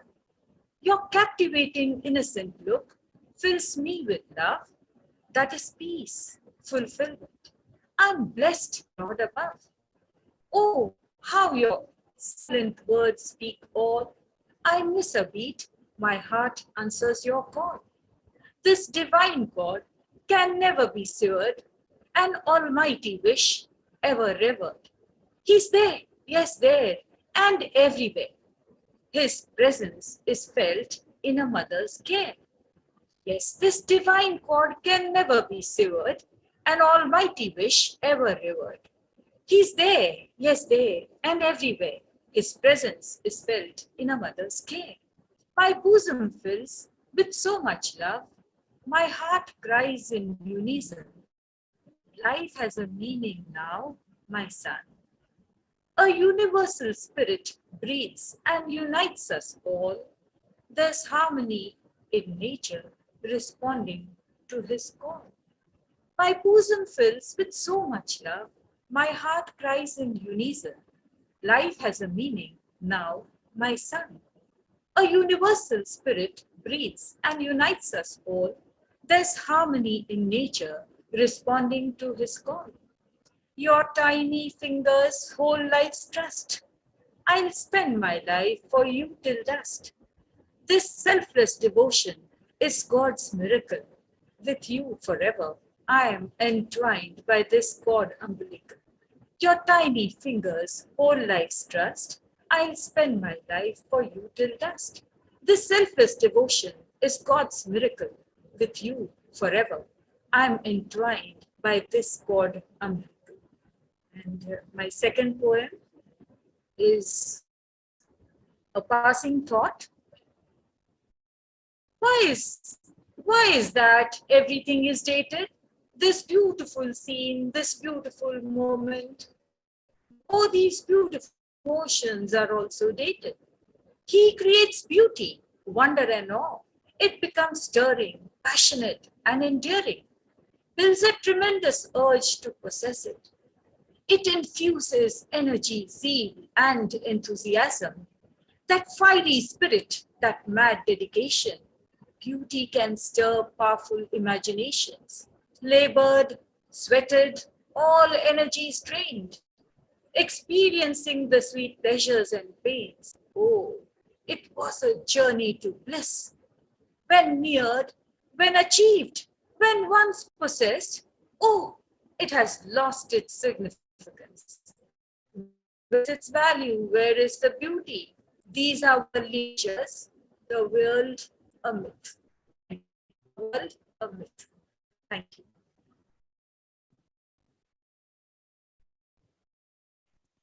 Thank you so much, Manjushri. Both poems were lovely indeed, but I believe the first poem umbilical cord could only have been written by a woman and a mother. And I personally feel that your son should be proud indeed to, how you have immortalized the pain of your separation from him in this beautiful poem. I hope if I had a mother who wrote a poem for me like this, I would have it framed and hung up in my drawing room somewhere. All right, so that was Manjushri Sardeshpande. And our next presenter is Ms. Harinder Chima, who is an international poet and an internationally published Indian author. Once again, from the capital of India, New Delhi. Welcome, Harinder ma'am. Over to you. Am I audible? Perfect. All right. So a very good afternoon to a very distinguished gathering. It's an honor, a pleasure, and a privilege to be on this platform once again. My gratitude goes to Dr. Praveen Joshi for the invite to this wonderful, wonderful event. And also I want to compliment his team for this great initiative, and also all the participating and hosting institutions that have made this possible. So thank you so much all for having me here, and going straight to my poems now. My first poem is The Roaring Tiger of Desire. The roaring tiger of desire in me makes me dance like a toy with a key. All the time in my mind he roars. All the time he's asking for more. More of wealth, more of fame, more of beauty, power, and name. As I run here and there to satisfy his hunger and thirst, he roars even louder, making my ears to burst. Every day the same drum he beats. He keeps roaring for his piece of meat. Sometimes he wants food delicious. Sometimes gems and stones precious. He has become my master and I his slave. He has made my body his cave. The tiger became shamelessly insane, giving me no choice. So I made up my mind to do something to get rid of this roaring noise. Uttering the name of my Lord, I cried to purge my soul. I washed my eyes with my tears collected in a bowl. My vision became clear and I could see that the cause of all desires is one's own vanity. My tears work like acid on all demands and desires, and thus I burned the roaring tiger without using any fire. That's my first poem. And my is, well, you'll come to know from the title itself what I'm talking about. It's Save the Cinderellas. Whenever I want to unwind, I close my eyes and a small door opens in my mind. I enter into the land of dreams, of elves, pixies, and fairy queens. I see Rapunzel's long, beautiful hair. Goldilocks is sitting with the three bears. Snow White is looking like a doll. The same mirror is hanging on the wall. Cinderella is getting married to the prince. The Sleeping Beauty is all innocence. Nothing has changed in the fairy world. The animals can be trusted, and so can be the birds. The animals, like the humans, can speak. The birds also have talking beaks. I feel so secure in that world. The skies are also multicolored. In a huge palace, I'm treated to a feast by none other than the Beauty and the Beast. Every story ends with celebrations and laughter on a note that they lived happily ever after. Why doesn't it happen in our world too? Why Cinderellas here lose more than just a shoe? Why the Rapunzels are pulled by their hair, while the Goldilocks can no longer trust the bears? Why the beast never transforms into a prince handsome? Why the sleeping beauties are made captives for a ransom? Why the evil fairies never get punished? Why the wrongdoers never get banished? Why there is no loyalty or fidelity? Why there is cruelty? Why there are tales of crime? And this is the reason why I escape every day into the fairy world for some time. Thank you so much. That was my second poem. And once again, gratitude profuse for this opportunity, an honor and a privilege to be here. Thank you. God bless. Thank you, ma'am. Thank you. Your feminist interests have found play in both the poems, and quite a few questions you have raised in the Cinderella poem. I hope someday we have true equality and all these questions need not be asked anymore. So that was Harinder ma'am, Dr. Harinder, Ms. Harinder Chima from New Delhi. Now we move on to Dr. Lopamudra Mishra, who is the secretary of Sukanya Dance Academy, Bhubaneswar. That's an interesting mix, dance and poetry. But then I guess both have to do with rhythm, both have to do with harmony, and both have to do with the creation of images. So welcome, Dr. Lopamudra Mishra, and we are eagerly anticipating your poetry. Good afternoon, sir. Am I audible? So, yeah, I express my gratitude and I'm grateful to Dr. Praveen Joshi, sir, Director, Prerana College of Commerce, and Conveyors Organizing Committee of 3-day conference. I'm grateful to Dr. Ratan Bhattacharjee, Sujata Chakraborty ma'am. Now, being a woman, my poem goes thus. Here. The name of my poem is A Fearless Soul. The day she removed her anklets from her feet, she became fearless and she knew her goal. The day she saw the blemishes from the threshold of her veil, she became bold and flamboyant. To make others realize she too have a voice of intone. The day she crept out to feel the sunshine, her horizon stretched to new heights. The day she saw her altar setting its tincture with her punctured heart, she revolted against the scriptures. The day she started climbing the elevation, the ages tincture her feet, the poems bruise her limbs, the thorns make her bleed inwardly and outwardly. Her rampant tears melted the iceberg, the selling gusts with the sound of her ears. She gathered the guts. She became a fearless soul. Being a woman, we all are always a warrior, and we are born with a fighting spirit to fight for our right. Yeah, I'm not a feminist, but still, being a woman, I express myself to the world itself. It's a self-realization poem, the new beginning. The global is raising the spirit in my torso.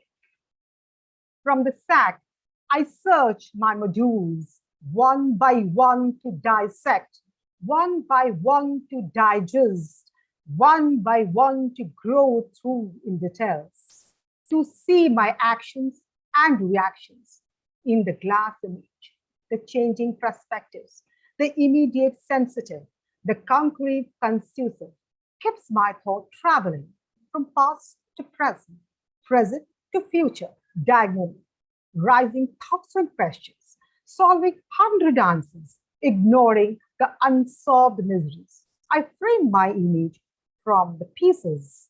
I bind my words and feelings as my preface for a new beginning, for a novel dream, to reform my vision, to restore my goal with chill and willpower. Thank you so much again. Thank you so much for the organizers for inviting me and giving me the opportunity to present myself. And thanks for the present hearing all the esteemed guests. Thank you so much. Friends, one small request. I hate to do this, but we are desperately running out of time. And I'll request, if they are short poems, you can present too. But otherwise, the poets who haven't yet had an opportunity to present, we shall be very grateful if you could kindly restrict yourselves to one poem and reduce the introduction. Please go straight to the poem itself. My next poet, our next poet this morning is Shri Gandhar Kulkarni, who's an eminent poet from Achalpur, Maharashtra. Welcome, Mr. Kulkarni. Hello, sir. Yes, Mr. Kulkarni. Am I audible, sir? Yes, yes, you are audible. Okay. Please present your poem. Sir, yes, sir. Sir, very firstly, I am very grateful to Dr. Joshi, sir, that I got the opportunity to participate in this event. And I would like to present one poem only, and it is a short poem. The title of the poem is Candles. Life, a very strange thing. Everyone wants it like the sun. Everyone wants it like the sun, endless and forever. But life is like a flame of a candle. It lasts for a few moments and then it ends. Smoke of a flame reminds me of the dark sorrow that comes when life ends. We too are like candles. We too are like candles. We have to burn to glow, but at the same time, we have to burn to glow, but at the same time, we have to face and accept some wind. We have to face and accept some wind because it is our end, the ultimate truth. Thank you, sir. And thank you. Thank Mr. you. Kulkarni. Lots of philosophical truths there, candles. And let's hope we do not burn our candles at both ends. Okay.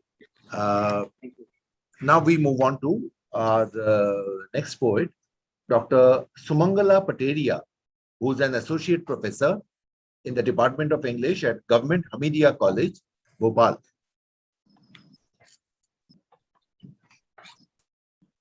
Dr. Sumangala Pateria from Bhopal. Poetry, I believe, is the highest form of literature because it touches the human soul. It is an effusion and outpouring of purest emotions, emotions which are pristine, which are profound. Sorry to intervene, ma'am. We are desperately running out of time, and we'll be for our next session. Yeah. The first poem which I am the first poem which I am going Ma'am, could you share. kindly restrict yourself to only one poem? Okay, no problem. The poems are rather long. Okay, and, okay, yeah. sure, no problem. So sorry about this. Okay, okay. So my first poem is an ode to the mystic woods.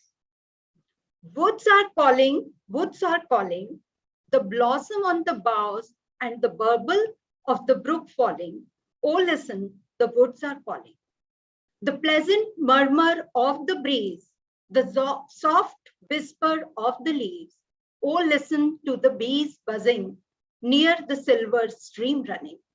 The whoop of the jumping baboons, the gaiety of the squirrels' spry, and oh, the cheerful rainbow peeping from the sky. In the green meadows, velvet petals dance. The mirth of merry birds has taken my soul to trance. The golden groves drenched in vernal shower, resplendent in the aura of divine power. Parakeets among the gooseberries peer, crickets on the mellow bush cheer. O woods, you have music for those who hear, and abundance of celestial raptures for the seer. The mystic mountains musing the mystery of life, the rosewood jungle merrily thrive, the cahoots of the cooing cuckoos calling, woods are calling, woods are calling. The thorny bushes and meandering path, now in placid whirlbeam's path, zephyr chasing the perfumed light, brings the soul with divine delight. The silky sleek deer cuddled in soft slumber, the innocent dreams and stars to outnumber. The blazing bright eyes near the tall bard, the night is dark, the night is dark. The hour is the darkest before the morn. We have to keep moving on. Soon there will be call of the lark, and we on a new sojourn embark. Thank you so much for giving me this opportunity. Thank you, ma'am. Thank you, Dr. Pateria. Your poem made us transcend our confines and actually visit the verdant and evergreen woods. Very Frostian, this poem. Thank you so much. Thank you.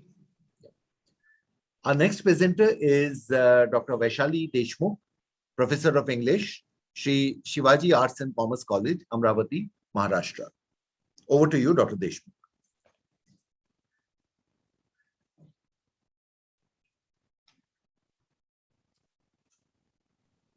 Hello, I am audible, sir? Yes, ma'am. Okay. My first poem is Articulation. I say... Sorry to interrupt, ma'am. Yes. But kindly restrict yourself to only one. Only one? You are getting very late for Okay, sir. Okay, sir. No problem. Thank you. So my poem is Articulation. I say, I keep on saying in thousands of ways. I say, I keep on saying in thousands of ways. Full stops, commas, question marks, even the spaces between the lines, long conversations, brief responses, smiles, frowns, tears. When words fail to communicate, silences too, proclaim invariably my love for you. I want you to know this for once and for all, and spare me the drudgery of articulation, and spare me the drudgery of articulation. Thank you, sir. Thank you very much. Thank you. Thank you, ma'am. That was a lovely poem indeed. And friends, we'll just briefly pause our poetry reading session because our chief guest, Dr. Annette, Dr. Annette Tapley from Virginia has a minor emergency and she would like to be adjusted here. So I'll request our chief guest this afternoon, the eminent poet, Ms. Annette Tapley, to kindly address us. Over to you, Annette, ma'am. Okay, thank you very much. Thank you for this opportunity. It's very much a privilege and honor to be here. I'll just go ahead and read my poem. I do a lot of stories, and this is a story. It's called Message in a Bottle. She walked along the beach, her feet sinking in the sand, missing her lover who had gone to another land. She had watched her ship as it sailed into the sunset, reminiscing of their last kiss, her lips still burning yet. With his fingers, he had traced the contours of her face. She was dressed in white, her wedding gown edged in lace. Their love was fresh and new, sealed with wedding rings, signifying their love, looking forward to what the future brings. Although it seemed like yesterday, it was a fortnight he'd been gone. He'd kissed her goodbye and said, "My darling, I won't be long." She could almost feel his breath in the cool fall sea breeze. She walked along the shoreline and sighed without care and ease. She wrapped her arms around her to ward off the chill in the air. She stumbled upon an object. She found a bottle laying there. She saw a piece of paper within the bottle. It was curled. She thought of it as a treasure, like an oyster that contained a pearl. She opened up the bottle and withdrew the paper within. She saw writing on the parchment, Was intruding upon it a sin? My darling, we've been sailing for a week. The ship hit something hard. I'm writing you this letter, and then to the ocean I will discard. A rescue is not imminent, for there are no other ships around. Unlikely I'll swim to safety. We're far away from ground. I want you to know death will not contain my love. I will be watching over you, your angel sent from above. Do not shed tears and weep for me, for I will always be near. Please go on with your life. You will find another who is dear. I only ask that you never forget the magic that we shared, the love, laughter, and passion, most important, how we cared. When you close your eyes at night, feel my arms around you tight. Leave your window open, for I am the star in the sky that's bright. Thank you very much. I'm very privileged to be here. Thank you very much. Thank you, ma'am. It was our privilege to have you in our midst, and that's a very powerful poem, very allegorical. I hope we all find our bottles on the sea beach someday, uncork it, and eventually discover what message it holds in store for us. So lovely poem there. Thank you so much. Thank you. And our next reader today. Okay.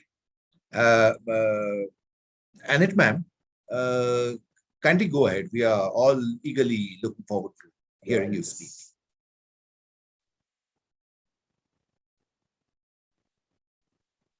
Ms. Tapley?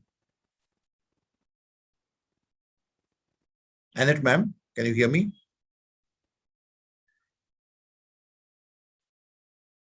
Hello?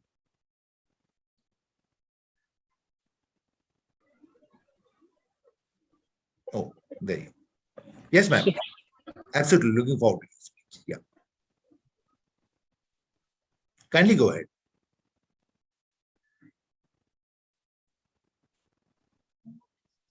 Annette, ma'am, please unmute yourself. Did you want me to recite another poem? I'm sorry. Or maybe you could tell us what poetry means to you, since this is a gathering of poets. Oh, sure. I'm sorry. It's 3:30 Whatever, in it's the up to you. morning Up to here. you, really. But yes, poetry is very important to me. I've only been writing of any essence for about a year and a half, but I write prolifically now and have written a couple of books, and it's my passion. And I very much am involved in the poetry community, and I have a website called The Passion of Poetry, which we very much promote poets. So very much love poetry. It's near and dear to my heart. It's my passion, and as I'm sure it is with the rest of you as well. So very much am privileged and honored to be a part of this community and to be a part of the poetry this forum as well as others. So it's very important to me. Thank you. Thank you, ma'am. It was our privilege to have a celebrity poet like you in our midst today. Thank you so much. And I wish all of us visit Annette ma'am's website, Passion for Poetry, and check it out for ourselves. Thank you. Thanks for taking time out. I know it's a very late, very late hour at your place, but thank you. Thanks for joining us. Thank you. Yeah. Okay, friends. Now to continue with our main session, Ms. Ghazala Sheikh, Assistant Professor, Sri Banraj Arts and Commerce College, Dharampur, Gujarat, is now going to read out her poem to us. As we are, hello, am I audible? Yes, you are. As we are running out of time, I'm not going to introduce myself. I'll just recite my poem. A Cage Called Womanhood. The title of my poem is, don't go out late at night, they say. Don't wear jeans, it is revealing. Wear this sari, you will look modest. Don't put on makeup, you look inviting. Put on makeup, you will be selected. It's a girl, buy her pink. It's a girl, save for her marriage. Already have a girl, want boy now. Career? No, marry her. The biological clock is ticking. Don't talk in loud voice, whisper. Don't laugh hard, smile. If he touches you, keep mum. Don't eat, you're looking like a cow. Eat something, you're a walking skeleton. Learn to cook, they will be pleased. Learn to listen, you will be appreciated. Be obedient and follow their orders. Maintain your dignity and you may get respect. Hush, silence. You're a woman. Don't demand, only dedicate. What if I refuse to obey you? What if I refuse to give up? What if I refuse to be a woman of your choice? Why is my womanhood a cage? Thank you, everyone. Thank you, the whole That panel. was absolutely brilliant. Thank you so Brilliant. much, sir. Thank Yeah. you, Praveen, sir, for the Brilliant. opportunity. Thanks a lot. I felt ashamed as a male chauvinist, and I hope if there are any chauvinists amongst us, I'm sure there won't be any, because we are poets after all, and we love to appreciate other perspectives. But I don't want to offend anybody. It's just the voice of the woman. Most of the women are feeling the same way. Absolutely. Basically, personally, I've never felt this suffocation. It's what other women have felt. I can understand. Yeah. Yeah. Kamala Das would have been proud of a poem like this. Thank you so much, sir. Thanks a lot. It's Thank a you. real honor. Thank you. Okay. Now, the final poet in today's session is Ms. Emmanuel Metals, who's finally joined us. And as I told you already, she's a multilingual poet writing in Telugu, English, and Malayalam, and from Hyderabad, India. Welcome, Ms. Emmanuel.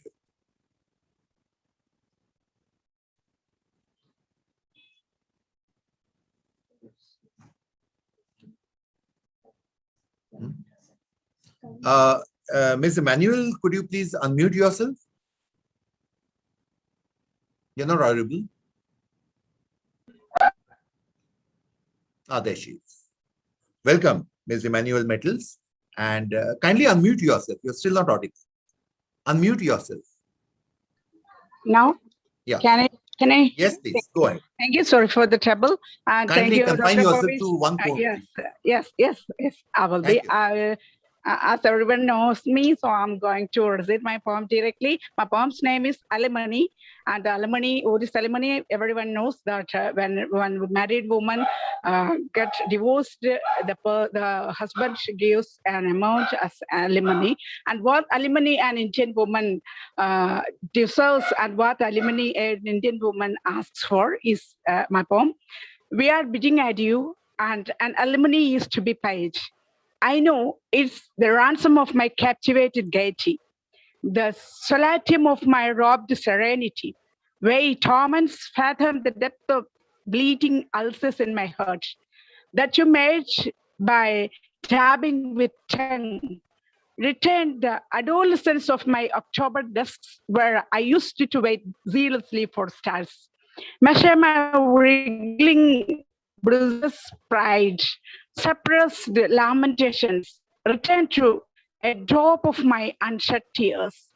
Count the insomniac long nights and return my unborn fantasies. I know it's the me denied, so back my deepest sighs and give my molested emotions. Pay me alimony. Return the fragment of my pale blue sky of juvenile myths, where my lap wings used to fly, fluttering the wings of hopes. Give me alimony. Sum up my amputated dreams. Pile my unanswered questions and reverse my solace. Enwrap each mentioned dawn. Tally the hindered currents of blessings. Give me the sum of my lost smiles, fallen dreams, love of bygone days, my slumber, my awakeness, my hunger and thirst, my thoughts and my entity as alimony. Pay me alimony. Thank you. Thank you so much, Ms. Emmanuel. And once again, a very angry poem. Okay, a poem which rails against Sir, the. I'm a psychologist working as a counselor. really? Too. Okay. So I always handle with many family problems. So Right. I happen to compose this poem on this. So friends, a pretty wide spectrum we have had today, from eco-critical concerns to post-colonial issues, and it shows how woke poets are, how aware poets are of the world changing around them. So all in all, a terrific session. And now I'm going to punish you for letting me do all the dirty work. And I'm going to read out one of my poems, which probably wouldn't be very out of place in a session like this. It's called The Poetic Process. Nobody should disturb me. I'm going to my study to write poetry, said the poet, and went inside. A look of creativity he wore with great pride. The poet's wife shushed the children, minimized the clatter in the kitchen. The rest of the world held its breath. To make a noise was instant death. This was art, creation, lovely, dark, and deep. While inside, the poet yawned, stretched, looked far and beyond, and very aesthetically fell promptly asleep. Thank you. Thank you, friends. That brings us to the end of today's session, and over to Sujata for the summing up. Yes, Dr. Chakravarti. Thank you, Dr. Subramanya Bhattacharya, for doing justice to that role as a host of the poetry session. It was a poetic feast like no other, with diverse trains, feelings, outpourings of emotions expressed in the choicest of words, from poets right from our very own Orange City to those from across the world. Thank you, Dr. Joshi, for insisting on that session of poetry. I now call upon our guest of honor, Dr. T. Karunakaran, to address the audience. Over to you, Dr. Karunakaran.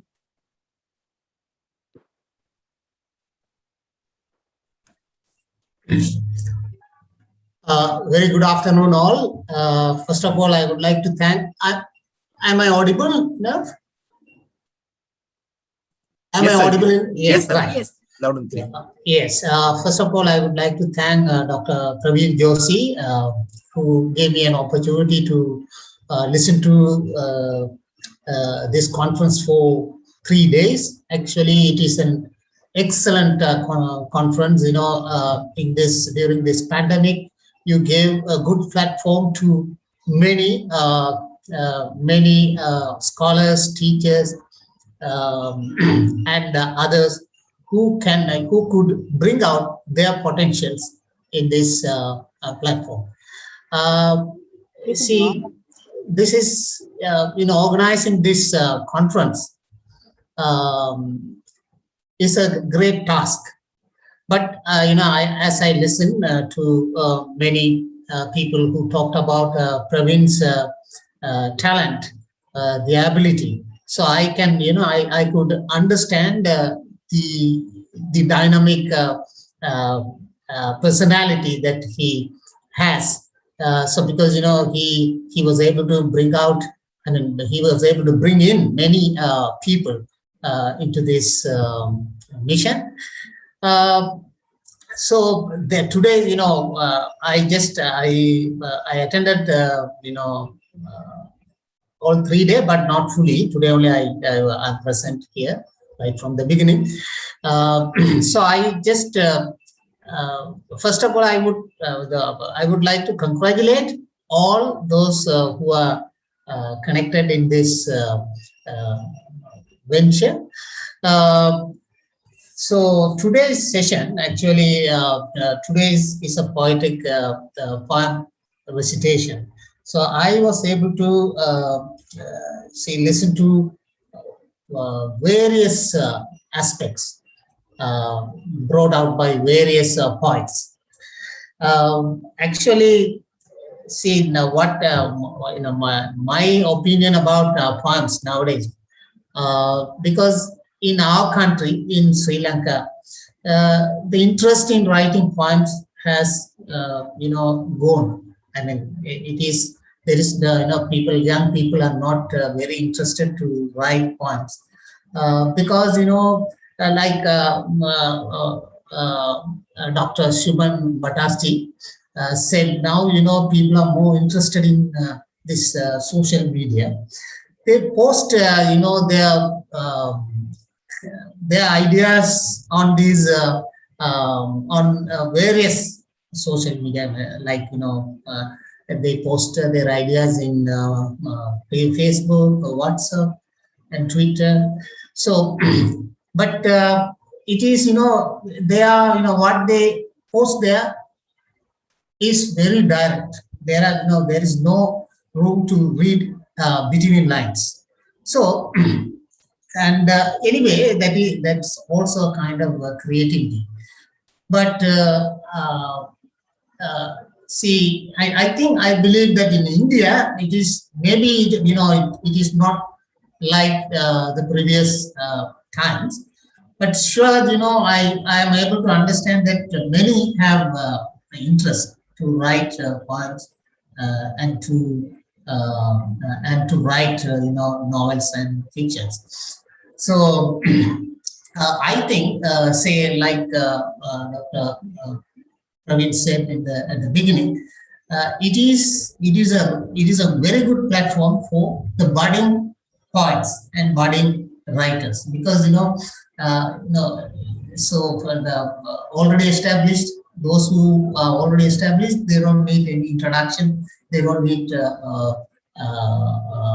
platform like this to prove themselves. But for budding scholars, it is really a boon, because they are able to show their talent to the world, and by which they may get more opportunities to go to prove themselves in future. So that way it is a very good opportunity. Say that basically sorry, today, since it is a session for poem recitation, I think to write, the people who write poems, they usually bring out their own experience first.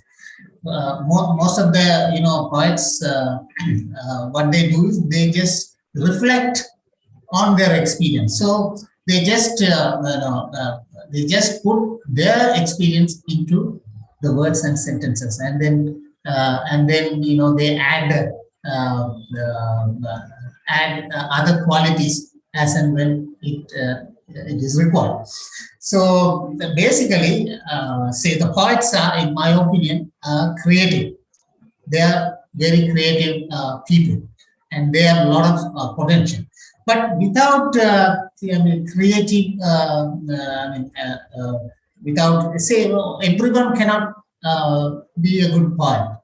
Say, in my opinion, poets are gifted. Say, every Tom and Harry can't write poem. So I think it is an inborn quality. So because first we need to have some creative idea, and we need to know how best we could put them into a particular shape, and and we need to give a good design. So all in all, so today's session, when we observe, when we evaluate, or when we observe today's session, I was able to gather so many themes, right, and so many images used to convey their ideas. So in that way, I think this conference was a great success, and all those who are behind this conference deserve a big thank you, and they deserve appreciation. So thank you so much. I think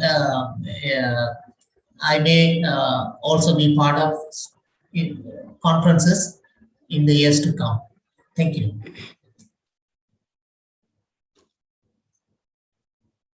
Thank you, sir. Illuminating words indeed. I now request our chairperson, Dr. Ratan Bhattacharjee, madam, to address the audience.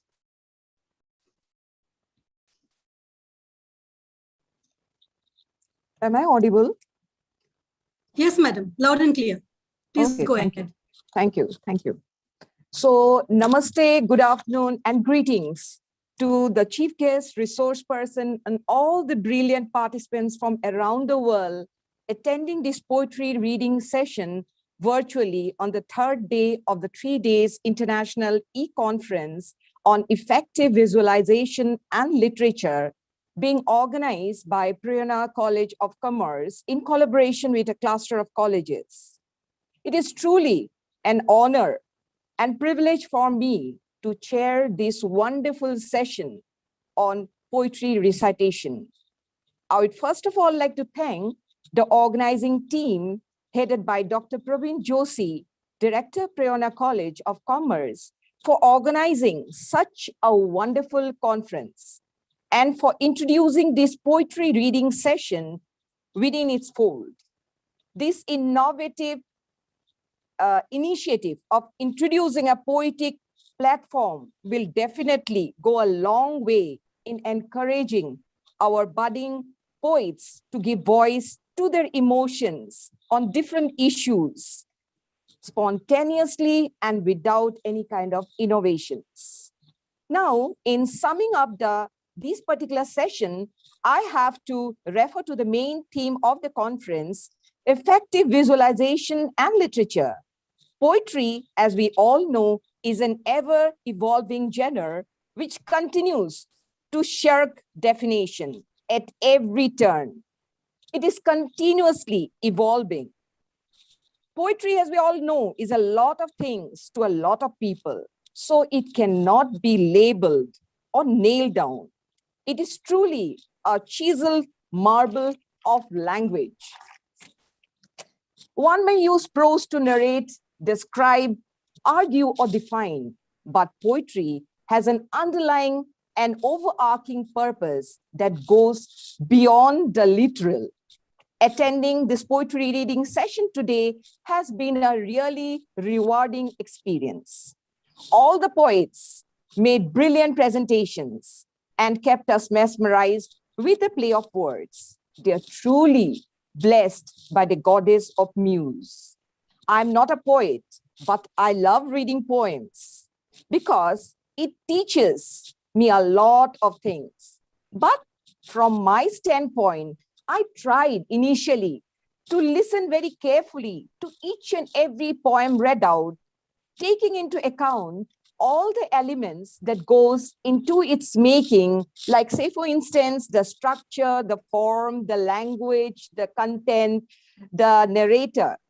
Together, as we all know, they tell a story and create an artistic piece which is unique. While I tried my best to keep myself grounded to the who, what, where, and why of a poem, which can help explain its purpose, I found myself going blank because poetry can never be compartmentalized or restricted by any technical barrier. So later, I just sat down and got lost, enjoying the experience in an introspective state. Most of the poems were steeped in realism. They dealt with varied themes connected with the realities of life, and some of them were personal, some of them dealt with external experiences. And that is what made them so revealing and so touching. The themes range from environment, natural disaster, simple, beautiful nature, love, death, and many social issues which plague our society. Each poem carried a very powerful message, and that is what makes the poem kind of social reformers too. Anyway, in a nutshell, I would say it was a learning journey for me, and I thank all of you poets for this brilliant poetic feast. We had two guests with us today here. The chief guest was the eminent celebrity poet, Anita Tarpley from Virginia. She also read out a beautiful, allegorical, and powerful poem as defined by Dr. Supanta Bhattacharjee. And due to time constraint, probably, or she had to rush back, it's very late night out there in the US. She didn't talk much, but from whatever she said, whatever little she said, I understood that poetry is very close to her heart. And she gives voice to all the emotions that are aroused within her whenever she's touched by anything in the real or the external world. Our guest of honor today was Dr. Karunakaran. And he also talked about the various aspects brought out by the various poets while reading out their poems. He also mentioned that in Sri Lanka, the scenario is changing. Now people, especially those people who are related with poetry writing, now have less time to write poems because they spend more time on the social media. And then, but in India also, he has noticed a change, no doubt, but still he says there is hope.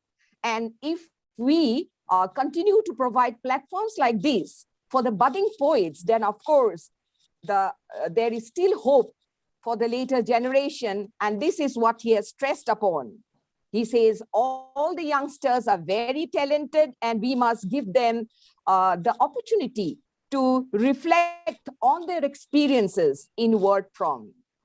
Poets, he highlighted, are very creative people. They are born with inborn qualities. And I would say it's a gift and they should do full justice to it. So I think that just about sums up everything. But here, I would also like to say a special thanks to Dr. Supanta Bhattacharya. Today, he really did a wonderful work in moderating the entire show. I was really very touched by his observation.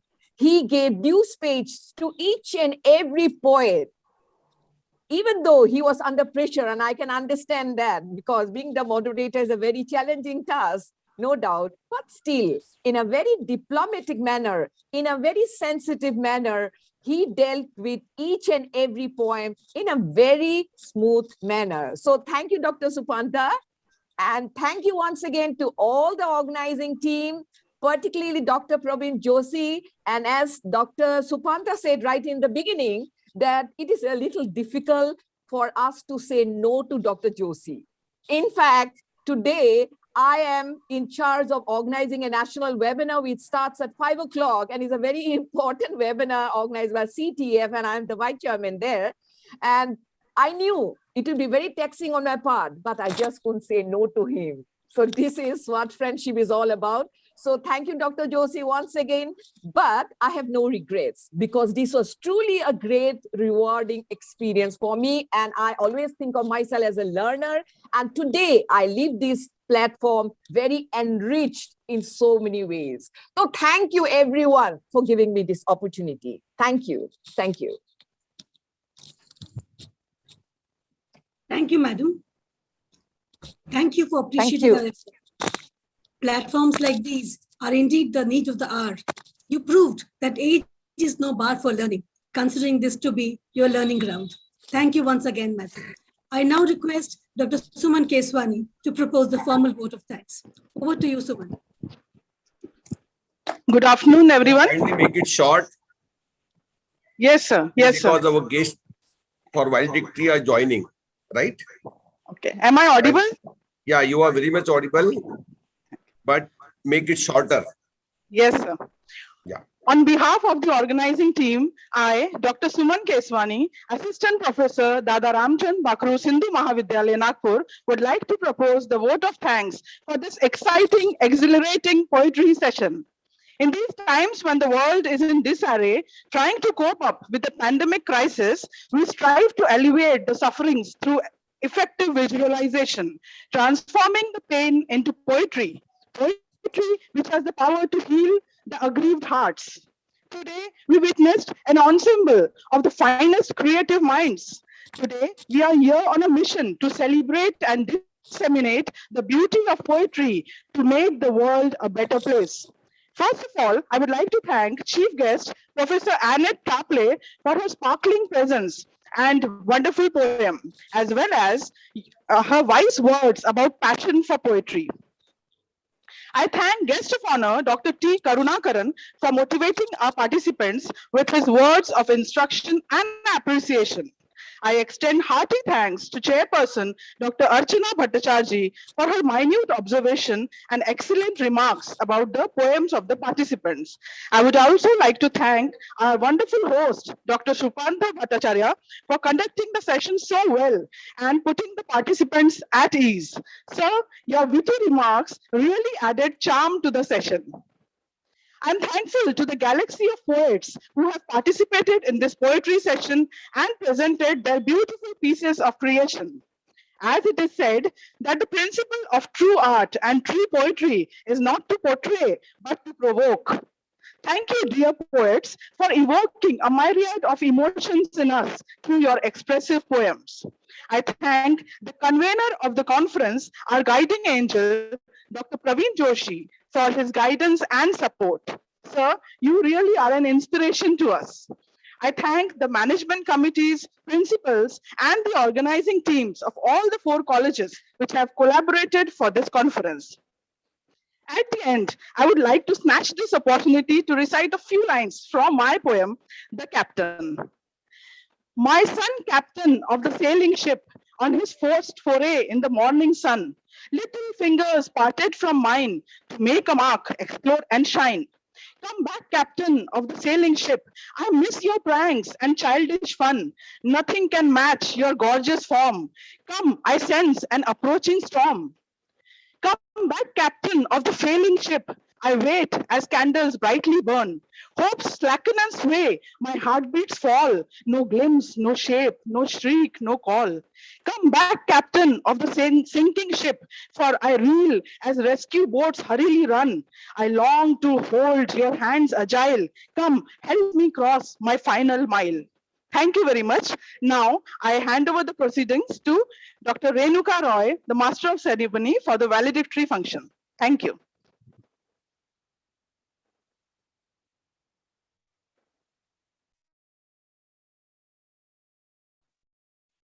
Thank you so much, Dr. Suman Keshwani. Thank you very much, Dr. Sujata Chakravarti, madam. And thank you, Dr. Supanta Bhattacharjee, sir, for wonderful conduct of poetry recitation session. After the most memorable session of poetry recitation that has truly carried us for a roller coaster ride for almost 2 hours, we have reached our final destination. Respected learned delegates from different parts of the globe and learned academia, a very warm good afternoon to one and all.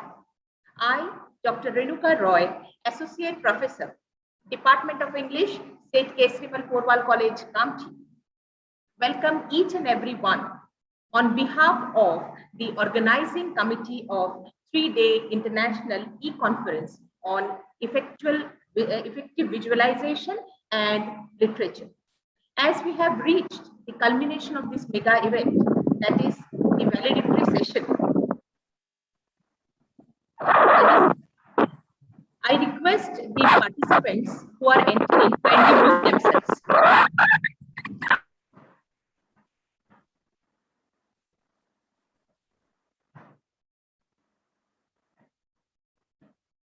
Sorry for the disturbance.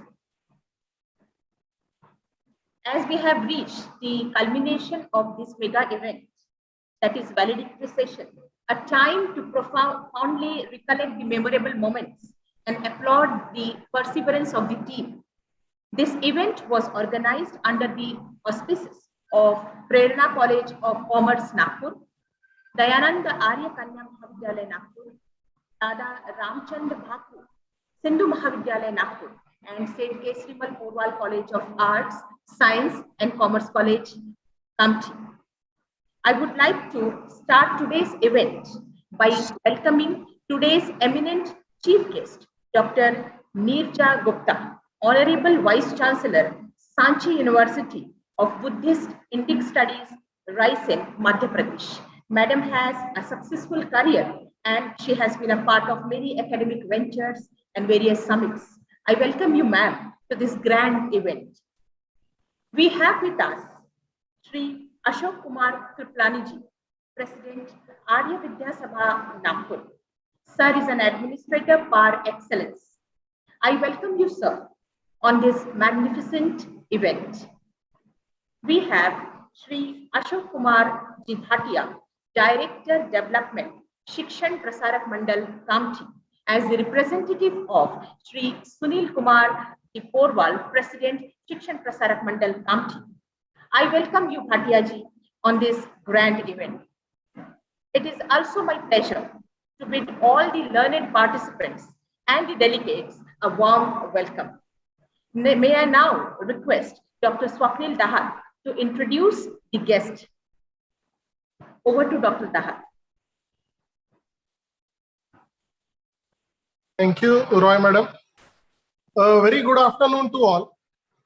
I, Swapnil Dahat, welcome you all to this valedictory function of 3-day International E-Conference in English on Effective Visualization and Literature.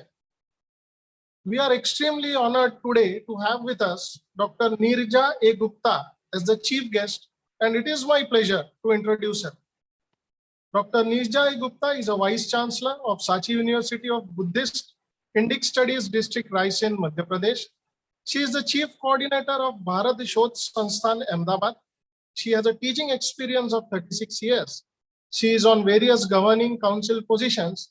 She is the member of executive councils of Mahatma Gandhi Antarrashtriya Hindi Vishwavidyalaya Varda, Atal Bihari Vajpayee Hindi Vishwavidyalaya Bhopal, Gujarat University Ahmedabad, and Baba Saheb Ambedkar Open University Ahmedabad.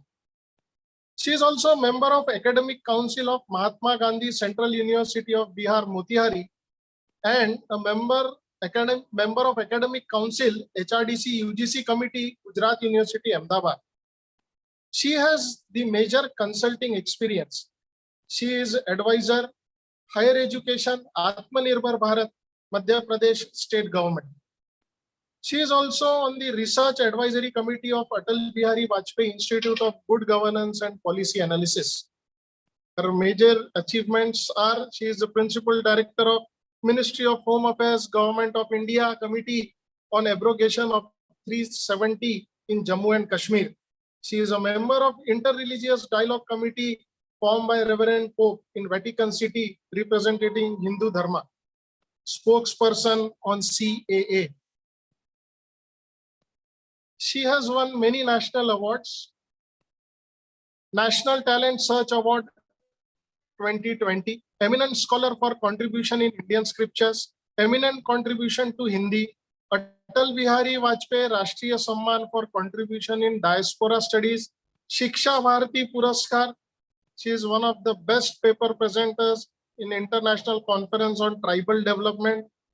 Invited under Mission Education to visit Canadian state universities as an educational delegation from Gujarat. She is the best multiple president Lions Club. She is the chief editor of Bharatiya Manyata Prad annual international magazine on Indian knowledge traditions. She has participated in more than 270 international and national academic and research oriented events as keynote speaker or chief guest, organized and attended more than 450 national and international conferences and seminars. She has completed several major national and international research projects. She was invited by the government of Canada, USA, Indonesia, Japan, and Nepal for MOUs with India. At present, she is on a panel of several international and Indian universities, commissions, and academic and administrative bodies. She is a supervisor for USIEF and Indian Institute of American Studies. Several students have completed PhD and MPhil under her guidance in 4 major universities. She has a knowledge of 9 Indian and 2 foreign languages. Her area of specialization is a vast one. English literature, Sanskrit literature, Pali literature, Indian poetics, Indology, ancient Hindu culture, diaspora and migration studies, ELT, Gandhian thought, contemporary literature in Indian languages, Indian culture and religion, Fourth World literature, cultural nationalism, tribal art and literature, Hindi literature, Gujarat literature. She is trained in classical dance, Kathak and music. Her publication include 15 books and 42 articles in major national and international journals. We are truly delighted with your presence, madam. The next guest we have the chairperson, Shri Ashok G. Kriplani. He is a president, Arya Vidya Sabha, running Dayanand Arya Mahavidyalaya. The managing partner Metro Electricals, distributors of industrial electricals and consultants and contractors for turnkey electrical substation projects. He is a vice president, Cancer Relief Society, running RST Cancer Hospital and Research Center, a tertiary cancer care center, Nagpur. I welcome you, sir. For today's guest of honor, we have Shri Sunil Kumarji Porwal. It is my proud privilege to introduce him. Shri Sunil Kumarji Porwal is the president of Shikshan Prasarak Mandal, Kamti. And since the foundation of Seth Kesrimal Porwal College, Kamti, it never faced a setback. It is constantly and steadily growing from strength to strength and scaling the peaks of success and glory due to the moral and financial support extended by Honorable Shri Sunil Kumarji Porwal. I welcome you, sir. Again, it is a great honor for me to introduce the two conveners of this e-conference. Dr. Shraddha Anil Kumar, Principal Dayanand Arya Kanya Mahavidyalaya, Nagpur. She is BSc MLib, PhD Library Science and MA in Sociology, besides a diploma in Russian language. A seasoned library professional having over 3 decades of professional standing. She has published several papers in seminars, conferences, and journals at state, national, as well as international level, and have 17 journals with impact factor. Recently, her paper has been published in Scopus, which is a great honor. She published 5 books at national level and a book at international level entitled E-Learning in Library and Information Science Education, was widely acclaimed. She completed minor research project funded by UGC. A multispectral person, she has been associated with many co-curricular and extracurricular activities. She is a life member of different professional bodies.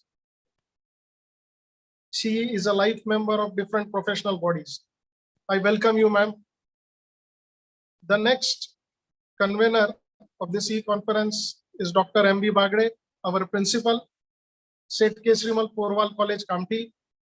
He is MSc PhD in chemistry. He is a Senate member and a member of Academic Council at Rashtrasan Tukdoji Maharaj, Nagpur University, Nagpur. He is the chief editor of Journal of Research Studies, Interdisciplinary for Science and Social Sciences. As far as his research activities are concerned, 3 students have been awarded PhD. We have to cut off this introductory part. Okay. I am extremely grateful to our principal, Dr. M.B. Bagde, for believing in us. His encouragement and motivation helped us tremendously. Now, I am over to Dr. Renuka Roy. Thank you very much, sir. Now I request Dr. Praveen Joshi, sir, to address us on this occasion. Good afternoon, everybody. Good afternoon, everybody.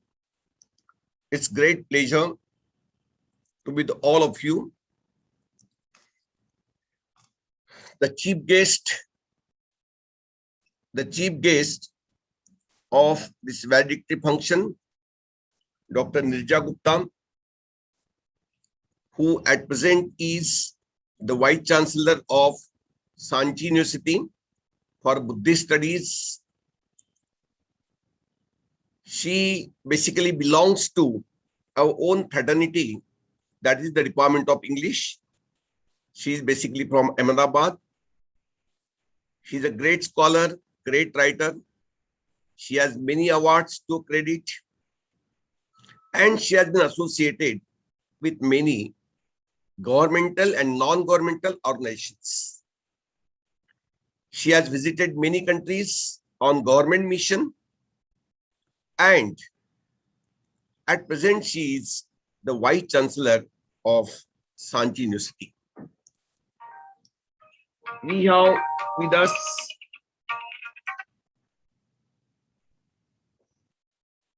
one minute, please.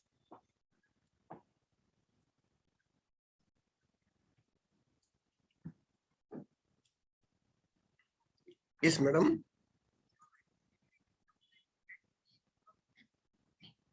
No, it's not waiting. It's going on. 1 minute. I will give it to my technical person. 1 minute. देखो ना क्या problem है. Madam बात कर रही है मुझे.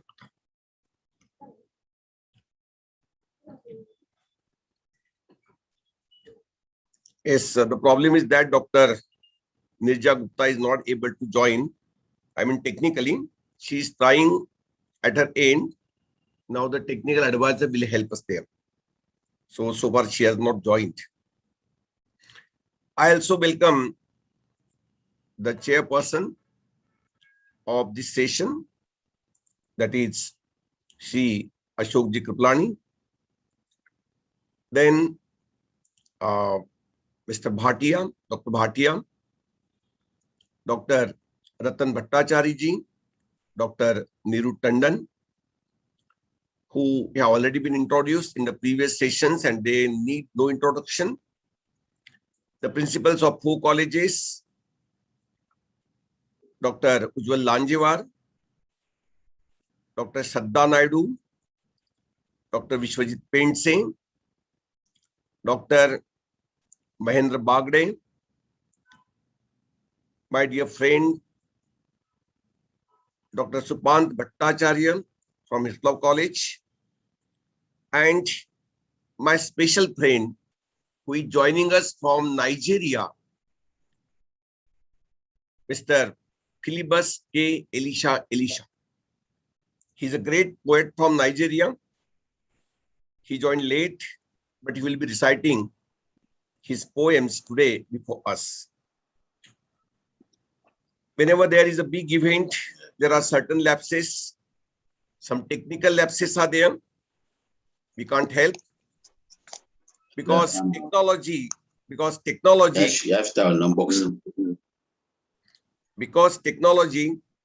is still to be perfect, and there are certain problems. So I welcome all of you. Now, this 3 days conference went on very well.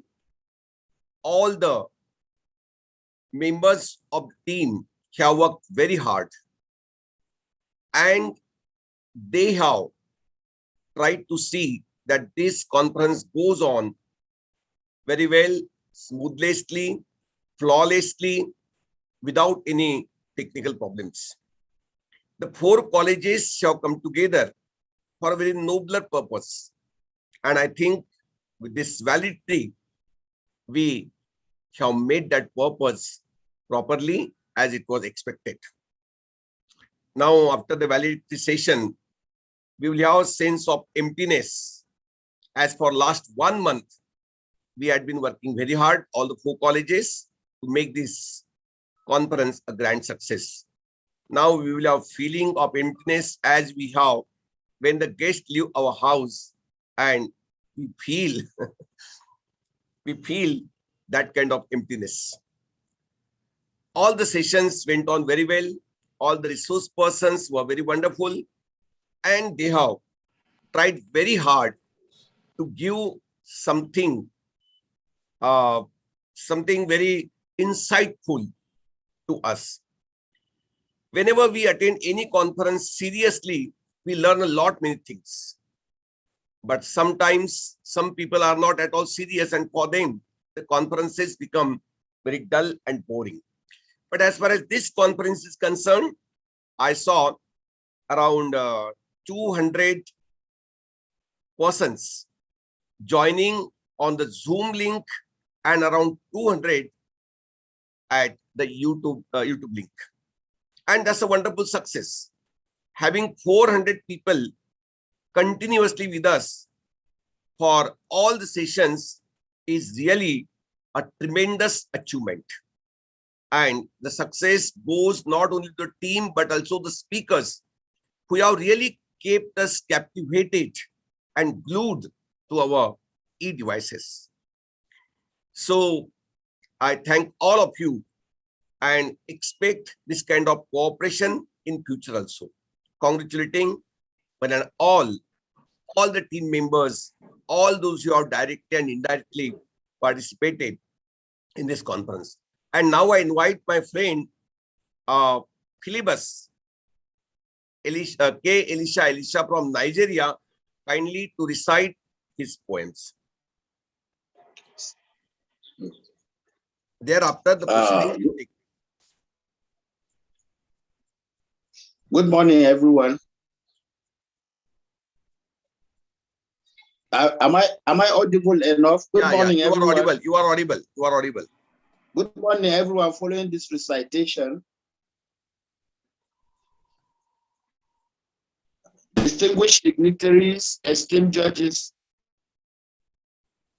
and poets all over the world, and invitees, respected teachers, and my dear friends, particularly Dr. Pravin Joshi for giving me this great opportunity to be part of this recitation exercise. It's most obliging. I feel much better and exceedingly proud and privileged from Nigeria, Africa, and to be the only Nigerian on this platform to represent and recite my poem. My full names are Elisha Philibus Kichime, and I have 2 poems to recite. The first, I will start with the one called Futility, and then I have The Light, which is going to be recited as the second poem I have on this platform.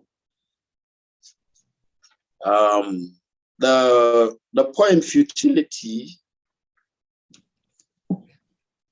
I want to say is a poem I will want to leave to everyone to open his minds to understanding greatly, because poetry is having different dimensions of understanding from different minds of people all over the world.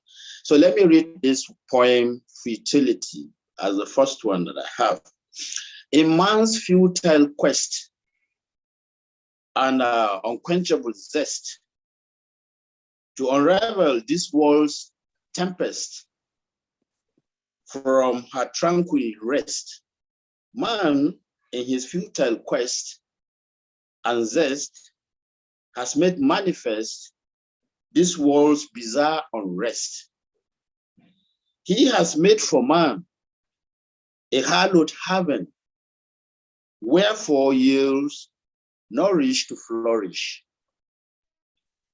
Man, in his futile quest, has egged his wrath, whence mother at tremors in her wrath, to man's bewildered wrath, and nature bewails the trepidations of her spheres. This feigning simulation order of man's foxstyle foxship. The lands nourish no more. The scourge fumes as cyclonic typhoons, and the cloning clown of man's connings, making man manifest a menace, trampling this tranquil rest from her foreboding fortress of fruitful forbearing to these futile fumbles. This is the end of that first poetry named titled Futility. And my second recitation is titled The Light. The Light. The light, like I start like this, like a hanging lantern of God. It says like a hanging lantern of God, held high above by a hand for me, from a despicable distant dark, faintly flaring a beacon. From afar of a smolder, it bows its bold beam, breaking black barriers, with all the dark alleys lit up. And in my roving Rubicon, Near God, my river light reflects, waging the turbulent torrent waves amid a midnight rowing ordeal. The nightmares and nudges, the zest and zeal, the rowing oaring for the Rubicon, a fate's fabulous finality, for a fateful fate that beckons this affinity. Oh, I dare these turbulent torrents along, this journey of jeopardy and zeal, as I row resolutely on my roving Rubicon, of a trail track that is piously paved for a fateful fate. That is the last of that poem. Thank you, Mr. Joshi. Thank you for this great opportunity. I have just recited my 2 poems, Futility and The Light. Thank you, everyone. Thank you so much, Mr. Philibus. Thank you very much. Yeah, and we apologize for the fact that due to some technical complications at our end, we could not log you into the main session. But you really added value to this validatory session with your 2 poems, Futility and Light. Hope to meet you again soon and listen to more of your poetry. Wonderful listening. You are welcome. Thank you so much. You are welcome. You are welcome. Thank you. Renuka, please continue. Thank you very much, sir. Thank you, sir. We have with us for Ma'am, please unmute yourself. Sir, I am unmuted. No. Am I audible? Yes, ma'am, you are audible. You're audible, you're audible. Thank you, thank you. Carry on. We have with us Dr. Ratan Bhattacharjee and Dr. Neeru Tandon Madam as special guests. It is my privilege to introduce Dr. Ratan Bhattacharjee, sir. Dr. Ratan Bhattacharjee is the winner of Literamo Golden Star Awardee 2020, INSC Research Excellence Awardee 2020, International Education Award 2020, Best Professor and the Year 2020 Award, and Asian Education Awardee 2021. He is an Associate Professor and Head, Postgraduate Department of English, and he is a poet and columnist as well. I welcome you, sir, during this valedictory session. Along with Dr. Bhattacharjee, we have with us Dr. Neeru Tandon Madam. Madam has 32 years of distinguished, unsustained experience of serving as excellent researcher. She is an administrator and professor in charge, Central Library, Director IQAC, and Vice Principal of PSSSD College, Kanpur.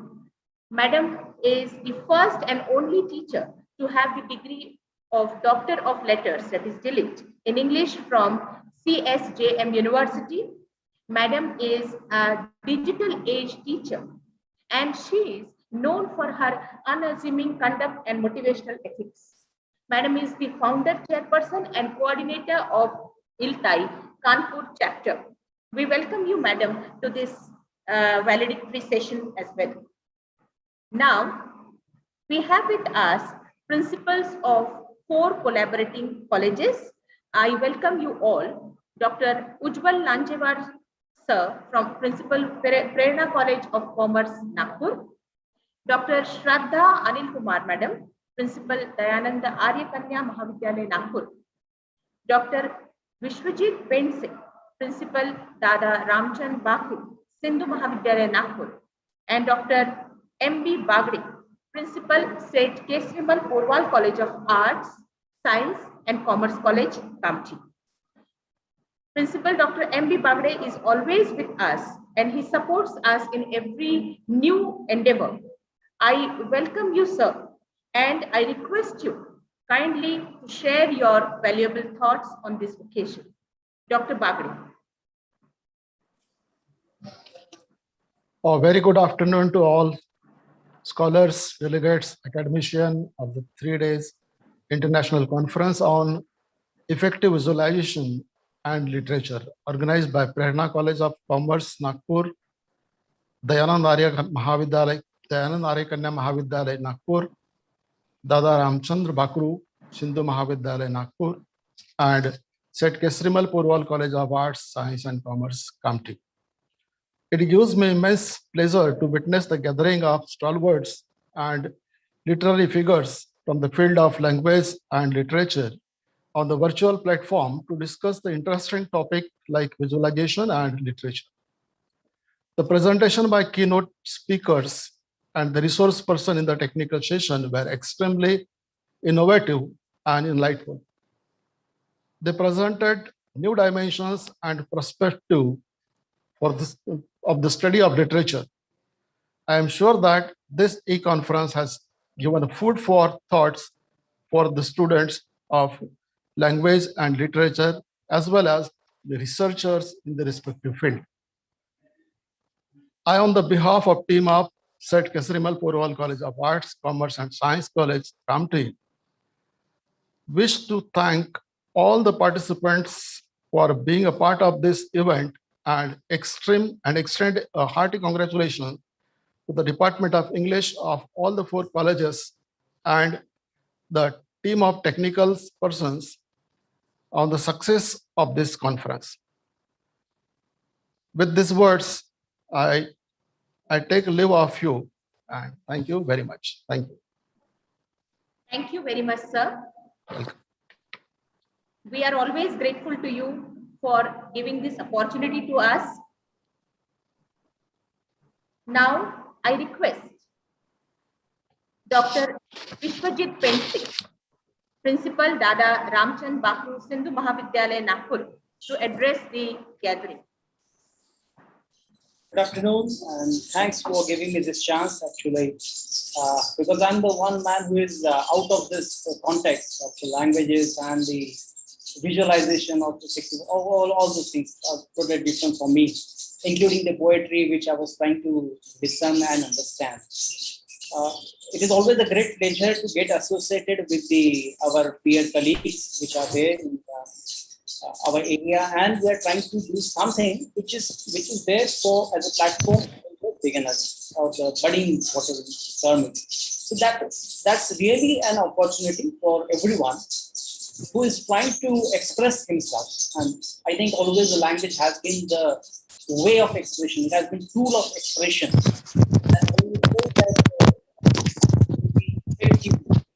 Visualizing something. So I think that what we were working on, the people who are there in UK, who have delivered something on this platform, are really sensitive, who can feel somebody else, who can do many of the things which are there, who can feel and go into a mind of a different person or different object even.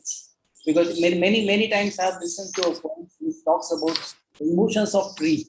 So he is not a person, but that's an object. But still, poets can go inside it and think about what he is feeling. So that's a really great phenomenon. And as an organizer, I extend the support of Dada Ramchand Bakru Sindhu Mahavidyalay for upcoming events or future events to provide the same kind of an platform.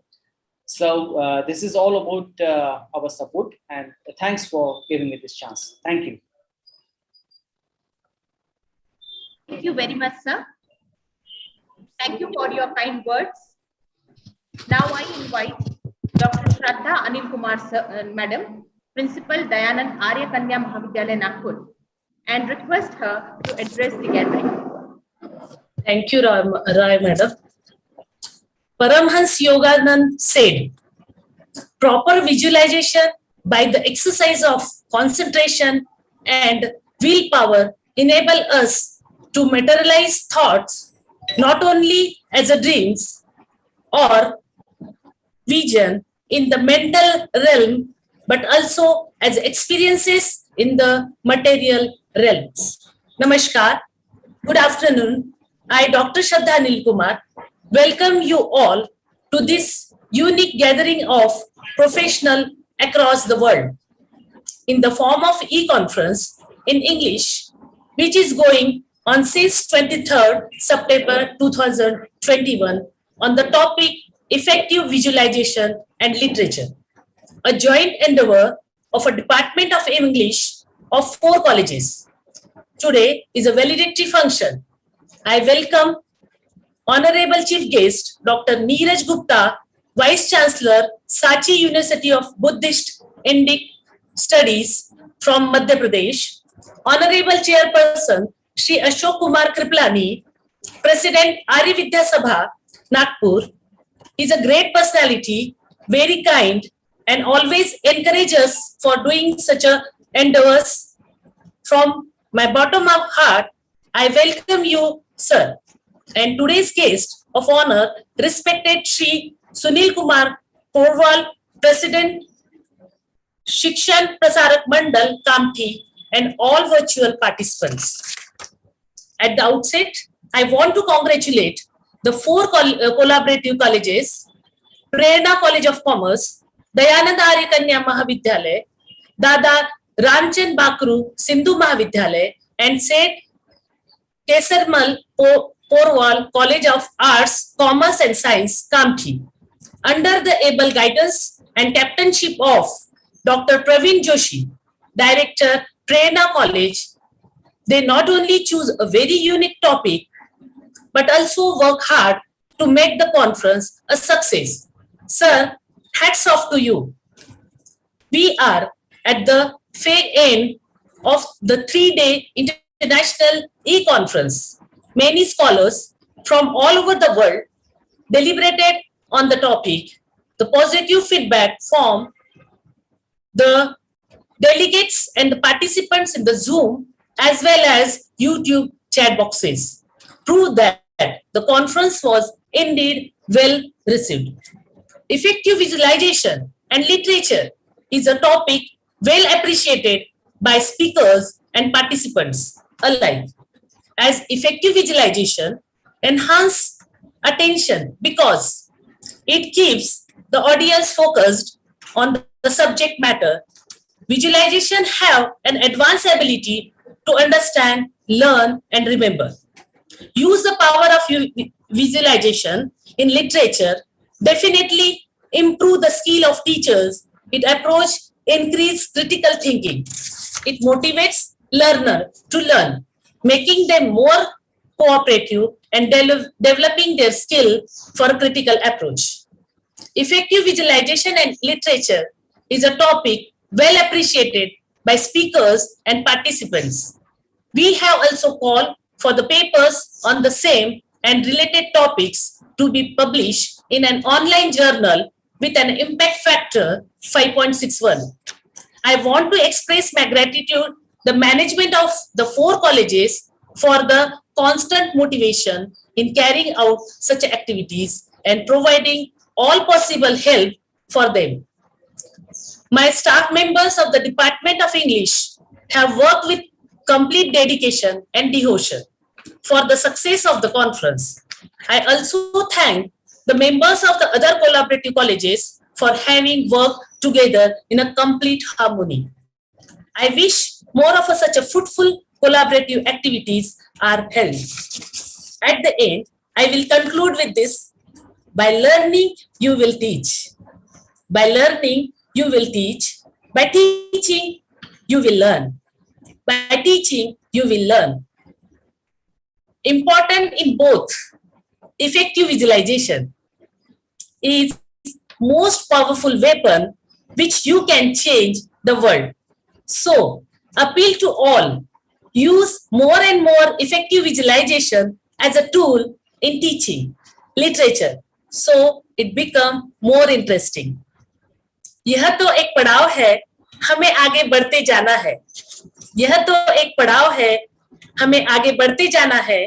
लहरों से संतोष नहीं, लहरों से संतोष नहीं, सारा सागर पाना है. साहित्य को इफेक्टिव विजुअलाइजेशन के माध्यम से अधिक प्रभावशाली बनाना मंजिल हमारी है.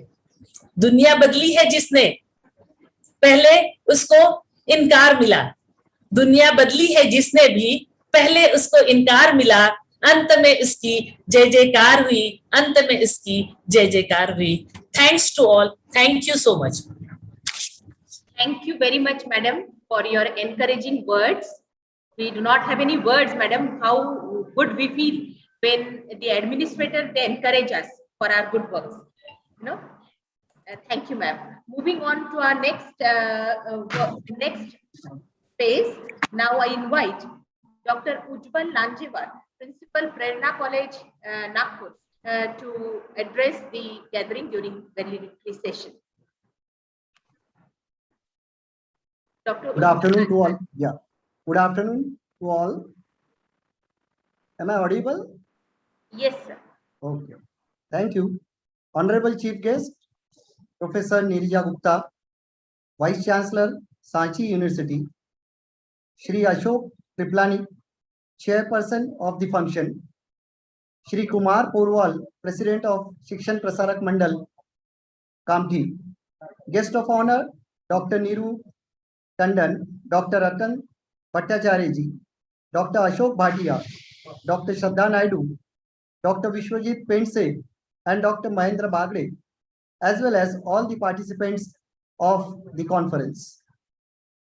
It's a great pleasure that I have the chance to be with you on the occasion of the valedictory function of the 3-day international conference in English on the topic effective visualization and literature, which is considered a core area of literature, creating and literature reading. Visualization is necessary for both the writer as well as the readers. When the visualization of both matches the maximum level, the place of literature becomes beautiful as well as meaningful. The reader can appreciate the work if he can enter into the vision of the writer. Visualization is the mother of all scientific discoveries and inventions. All adventures, feats like traveling to the Mars or earlier landing on the moon or reaching Antarctica are all the results of the visualization. In regular life also, we become inspired when we visualize the successful outcome of our efforts. Without visualization, life will not move ahead. Visualization is in this way synonym of progress and advancement. In this sense, this conference holds a greater significance. I congratulate all the 4 colleges on this successful organization on such an important topic. A special congratulations to Dr. Praveen Joshi sir for organizing and coordinating all the colleges together for this 3-day international conference in English with a grand success. Let me say that the conference is a grand success. With this, I take your leave, thanking you. Thanks once again. Thank you very much, sir. Thank you for your valuable words. Dear friends, we have with us Shri Ashok Kumarji Bhatia, Director Development of Shikshan Prasarak Mandal, Kamthi, as the representative of State Kesrimal Porwal College, Kamthi Management. I request Shri Bhatiaji to address us. Bhatiaji is himself a great scholar, man of physics, and he always encourages us to do innovative things. I request Bhatiaji to address the gathering. Thank you. Distinguished guests and equally vibrant participants, a very good afternoon to one and all. It's indeed a matter of great pleasure to be a part of 3-day international e-conference on effective visualization organized by Prerna College of Commerce, Nagpur, Dayanand Art Kanya Mahavidyalaya, Nagpur, Dada Ramchand Bakru Sindhu Mahavidyalaya, Nagpur, and St. Kesimer Porwal College of Art, Science and Commerce, Kamti. We are aware that the academic gathering of this standard needs meticulous planning and execution by a team of committed members. I take this opportunity to congratulate the organizing committee for successfully carrying out this entire event on the virtual platform and turning the challenge of pandemic situation into a fruitful opportunity. The topics in the sessions were extremely interesting and equally stimulating the creativity among the students and scholars. Friends, imagination is a transforming power. It has the ability to change the usual imagination and ordinary in unusual and common way. The technical session and today's poetry recitation session has successfully marked the power of the imagination. A literary piece of highly rewarding due to the rich imagination of the writer and effective visualization through written words. This has been wonderfully explained and presented by scholars from all over the world during this truly international event. I congratulate all the participants in their contribution and wish them a great academic life ahead.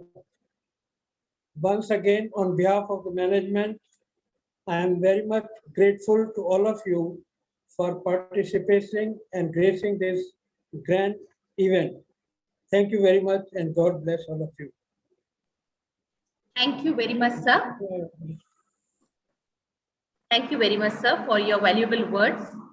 And we are always honored to have you here with us. Your words are really valuable, sir. Now, let us move ahead. For this session, we have with us an erudite academician and scholar, Dr. Ratan Bhattacharjee. Sir has been there with us throughout these 3 days e-conference, and he would love to share his views on this conference. I invite Dr. Ratan Bhattacharjee, sir, to share his valuable thoughts. It's a great honor, and am I audible? Yes, sir. Yes. Okay. It's a great honor and privilege for participating in this global platform, we'll call it, because this topic that was dealt with for the last 3 days, effective visualization and literature, it has been conducted in a state, Maharashtra, and in the city of Nagpur, where the 4 colleges clustered for organizing this program. It has a special significance. I will try to briefly focus on the significance, why this city is doing miracles for promoting poetry. To read a poem is to hear it with our eyes, and to hear it is to see it with our ears. And this is the saying of Octavio Paz, because painting is silent poetry and poetry is painting that speaks. And this effective visualization, I think, is very close to this concept. And we do not read and write poetry because it is cute. We read and write poetry because we are members of the human race, and the human race is filled with passion, which is the fuel for poetry. And some people go to priests, others to poetry, but I go to friends, and friends like Dr. Praveen Joshi, who is bringing us back to poetry, because anything is possible when you have the right people to support you, to encourage you. And I think not only me, there are many who are inspired by Dr. Praveen Joshi, from Maharashtra to Kolkata, from India to Africa, from Canada to USA. Where is not Praveen Joshi? Where is poetry is not found? Almost like that. So anything is possible. And that impossible thing is made possible today in this 3-day seminar, 3 days conference on effective visualization. Now, this has a diversity, stressing the unity from post-colonialism to psychology, to ecology, to philosophy, as Professor Ratan Bhattacharjee was emphasizing, that we are in a global poetic conclave with diversity. And, most important thing is that, as in the beginning, I told that this is an orange city. And Pablo Neruda was telling that orange and love very connected, because love is sweet like an orange. But more sweet thing is that love is sweet like orange, but orange is also sweet like love. And this is given by Nagpur. This poetic session is organized in Nagpur, where Rabindranath can be joining Kalidas, because here Nagpur is very important. Although many now think of Lord Rama connecting with UP, but I think Lord Rama has something to do with Nagpur itself. According to the Hindu epic Ramayana, Lord Rama built a beautiful hut to rest at a place called Ramtek. And this where Kalidas composed his famous poem, Meghdut. So I think this is the finest location ever possible for poetry. And this poetic conference is focusing through the globe, all over the globe, that this commercial, industrial pivot of the state, that is Mumbai, where, the effective visualization is being done in Bollywood, where all the texts of literature, where the books are filmed. And we know that there are some books, there are some poets, even from the ancient time, where we got Annabhav Sate, we got Arun Kushaji Kamble, we got Arun Kolatkar, and all these Marathi poets. They have made this Makkah of learning, Makkah of poetry. And where the best films, Do Bigha Zameen, Parinita, Devdas, and Sujata, Bandini, all this from Bengali literature coming from effective visualization on films. So naturally, literature is coming, but poetry, as Somerset Maugham said, is the crown of literature. So the moment we have the poetic session in this, where Dr. Prabin Joshi was the icon of inspiration, and this at the heart of Maharashtra's culture, where you find different folk music, semi-classical, Natya, Sangeet, theater, and Prabinji himself is a master of shairis. So I think the land of Chhatrapati Shivaji, where we find this kind of poetic battle is fought against the evils, against the negative effects of life, the positive note of life, positive note of diversity, positive note of humanism that is highlighted in all these 3 days over the International Conference on Effective Visualization Literature. So we are all grateful, and I am very much honored and privileged to get this chance to highlight some of the features of this great conference. Thank you so much. Thank you all. Namaskar from the City of Joy. Thank you, sir. Thank you very much. I'm sure your unique vision will truly benefit the students and the researchers for their further research in the field of language and literature. Thank you so much, sir. Thank you. Now I invite Dr. Neeru Tandon, Madam, to give her valuable inputs about this e-conference. Dr. Tandon. Thank you so much. Good afternoon, ladies and gentlemen. It is indeed a pleasure to be addressing this august gathering of eminent scholars and students. I consider it a privilege to be a tiny part. Am I audible? Am I audible? Yes, madam. Yes, madam. Yes. Yes, madam. So the event reflects the growing realization that we have to adapt to the changing regional and international environment and prepare ourselves well to meet emerging trends. Every guest speaker was amazingly effective in imparting knowledge. Organizers were wonderful. I would like to mention here one thing that really touched me. On the very first day, I joined a bit earlier, and before we could start, one senior colleague was giving direction to the other and said, if anything goes wrong, don't worry. It's okay. Nothing to worry about. You just speak with confidence. Unquote. This wonderful mantra of giving confidence, that makes the difference. It shows the emotional strength of Team Nagpur. 3 cheers for you. Academic content, it was superb. Communication, matchless. All of us felt so honored and loved, all because of you people. Thank you, Dr. Snehal, Dr. Sujata, Dr. Leena, Dr. Sapnil, to name a few. After attending many sessions and talking to some participants, I can confidently say that the aim of this seminar has been achieved. I would certainly go through the recordings of moments I missed. I'm sure the seminar has made a major contribution to enhancing understanding of the topic.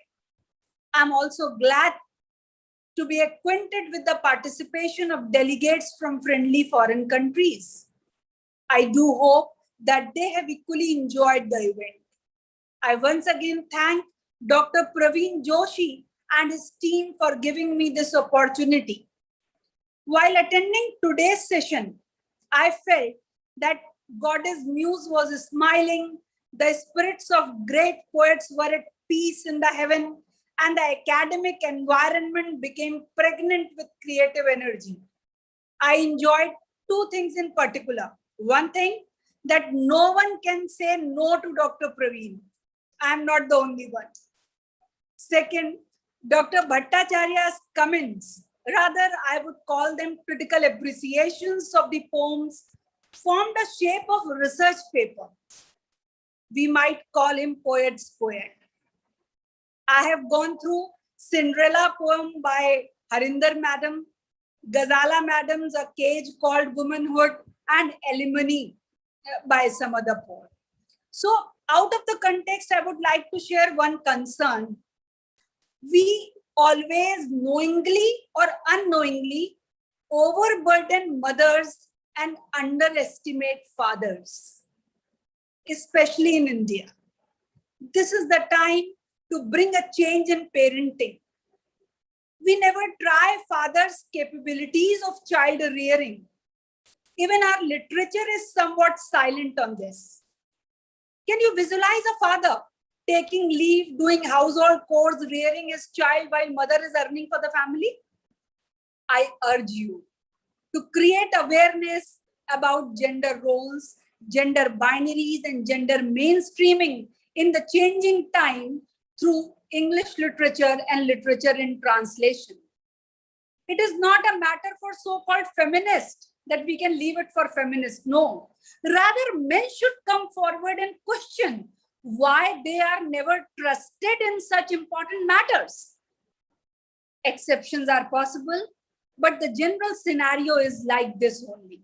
This is just a suggestion that we should sit together, we should discuss such topics, we should give direction to the society. When we call literature as a mirror, whatever we do over here, that would be reflected in films and in other media and other mediums of communication. So this is the time to change the world, and we, all of us, can do it together. So I would always love to be a part of your programs, and I thank you once again with folded hands. I'm just a call away. So much more to learn from you. Thank you. Thank you very much, madam. We are really fortunate to have you today. You are really very enthusiastic, and your enthusiasm is contagious. And your speech was really very energetic, in which you have talked about need to usher a new change, and it was really thought-provoking. Thank you very much, ma'am. We are indeed honored to have you. May I now invite the chief guest of today's valedictory session, Dr. Neerja Gupta Madam, to share her valuable thoughts on this occasion. Over to Dr. Neerja Gupta.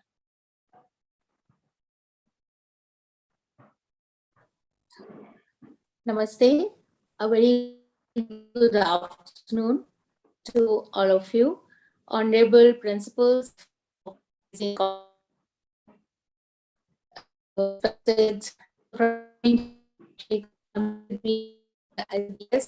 session of the organizers take individual names because I'm really not aware of, but I would like to take name of my friend Dr. Ratan Bhattacharjee, and there might be a plethora of very enthusiastic presenters what I can gather from this valedictory reporters.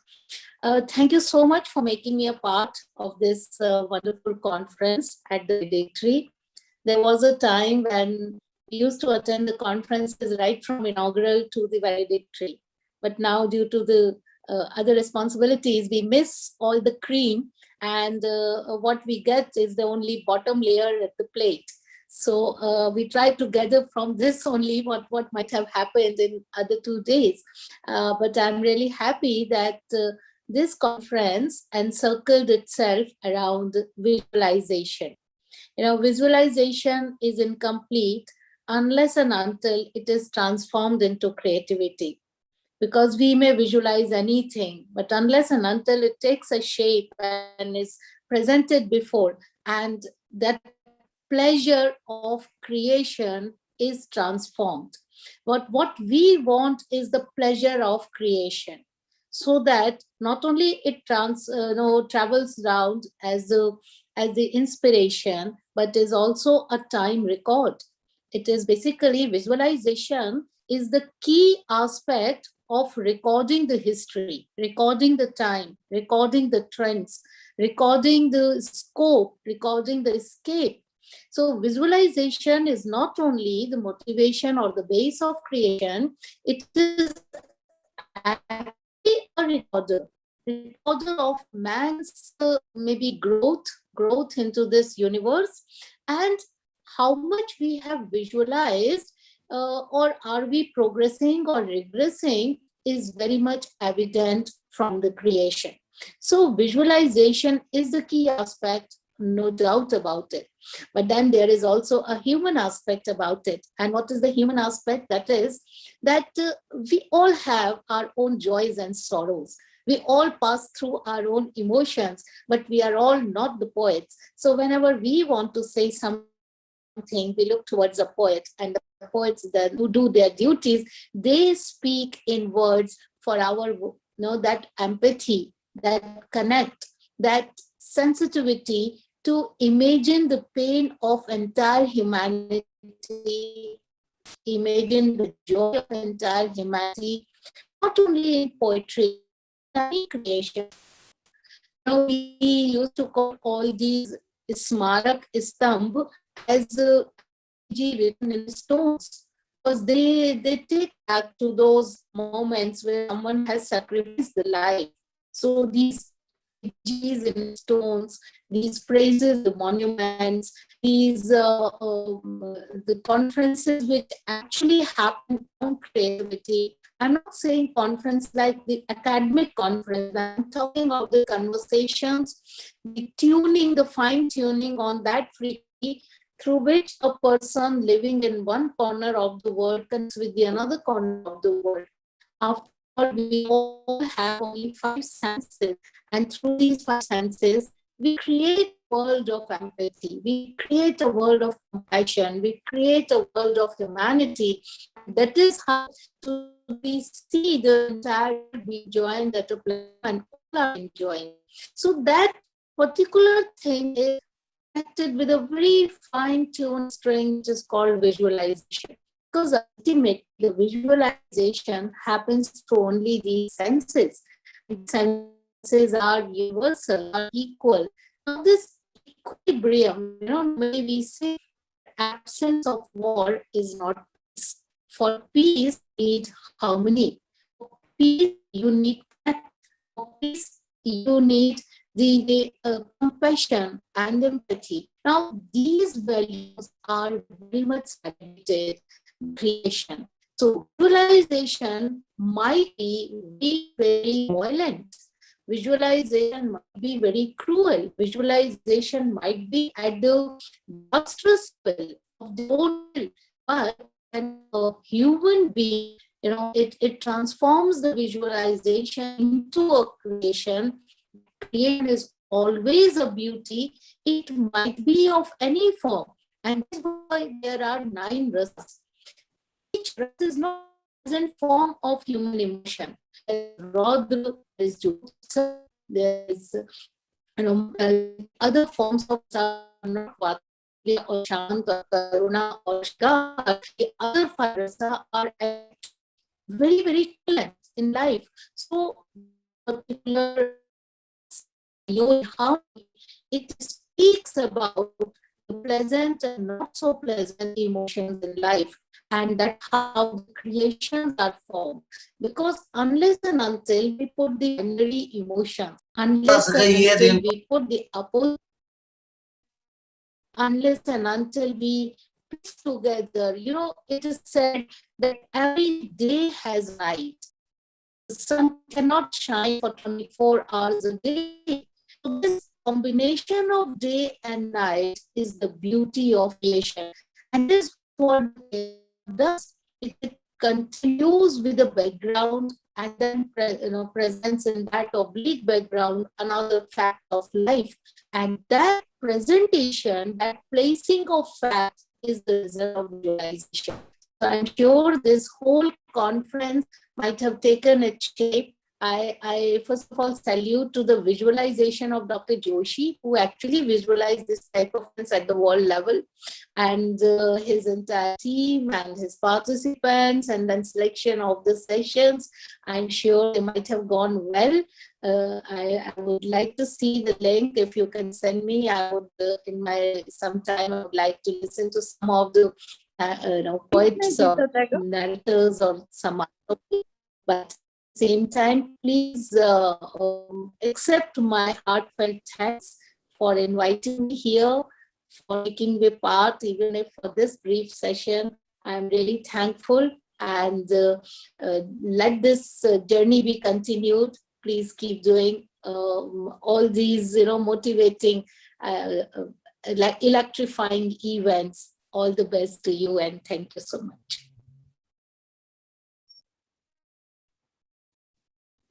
Very much, madam. Thank you for your unique interpretation about visualization, and thank you for your kind appreciation. Now, may I request Shri Kriplani ji, to the chairperson of this session, to address the gathering. Shri Ashok Kumar Kriplani ji.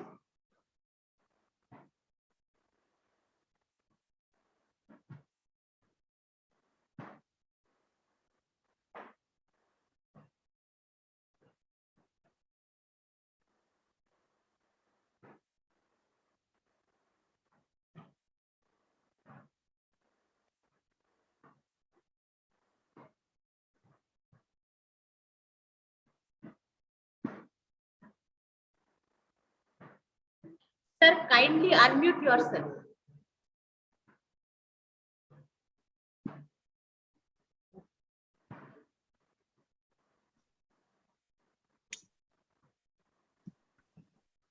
Dada, please unmute yourself. Yes, yes.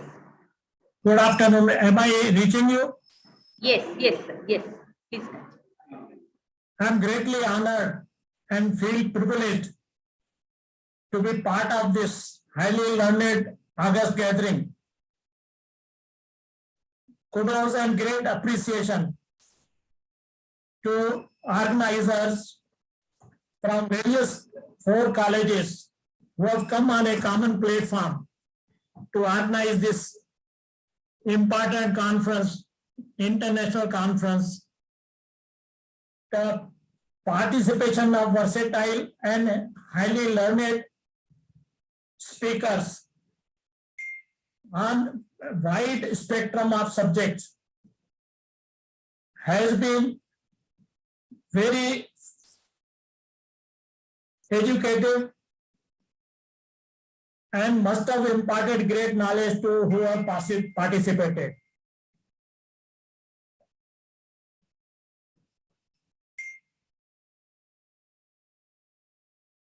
I hope such efforts would be taken in future also. All the best. Thank you very much. बंद हो गया madam.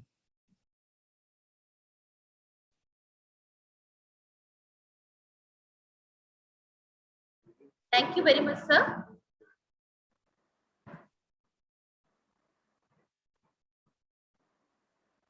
The culmination of, sir, should I continue? Triplani ji?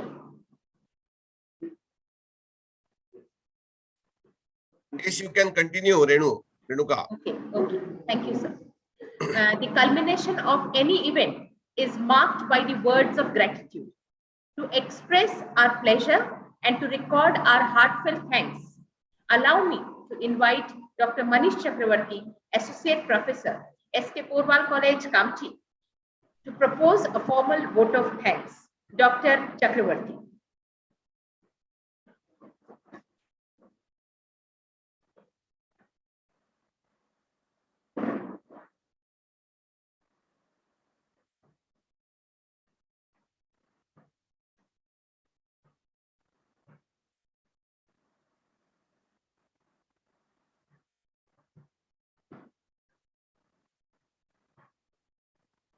I recollect Walt Whitman's memorable words, "Keep your face towards the sunshine and the shadows will fall behind you." A very good afternoon to one and all. Distinguished dignitaries, respected delegates, invitees, participants, and my dear colleagues. I, Dr. Manish Chakravarti, Associate Professor, SET, Kesarimal Porwal College, Kamti, am greatly honored to propose a formal vote of thanks at the conclusion of this 3-day international conference in English on effective visualization and literature, jointly organized by the Departments of English of Prerna College, Nagpur, Dayanand Arya Kanya Mahavidyalaya, Nagpur, Dada Ramchand Bakru Sindhu Mahavidyalaya, Nagpur, and SET Kesarimal Porwal College, Kamti. Organizing international conferences is indeed a very challenging task. This cannot be possible without mammoth preparations, skillful working hands, and unstinting support from every corner, along with blessings and good wishes. It is time to convey our gratitude towards all who have extended their support to us in order to make this mega conference a grand success. At the outset, on behalf of the organizing committee, I would like to express my profound gratitude to our esteemed and revered patrons, Honorable Dr. S.C. Gulaniji, Secretary, Prerna Seva Mandal, Nagpur. Honorable Shri Ashok Kumar Kriplani ji, President, Arya Vidya Sabha, Nagpur. Honorable Shri H.R. Bakru ji, President, Sindhi Hindi Vidya Samiti, Nagpur. And Honorable Shri Sunil Kumar ji Porwal, President, Shikshan Prasarak Mandal, Kamti. They are our chief sources of our motivation, energy, and blessings, and we are grateful to them. Ladies and gentlemen, I would like to record my deep sense of obligation to the chief guest of the inaugural session, Honorable Professor Paul Ahluwalia, Vice Chancellor, University of South Pacific, Fiji, and the Chairperson, Honorable Dr. Baliram Gaikwad, Registrar, Mumbai University, Mumbai, for taking time out from the busy schedule and for their inspiring words.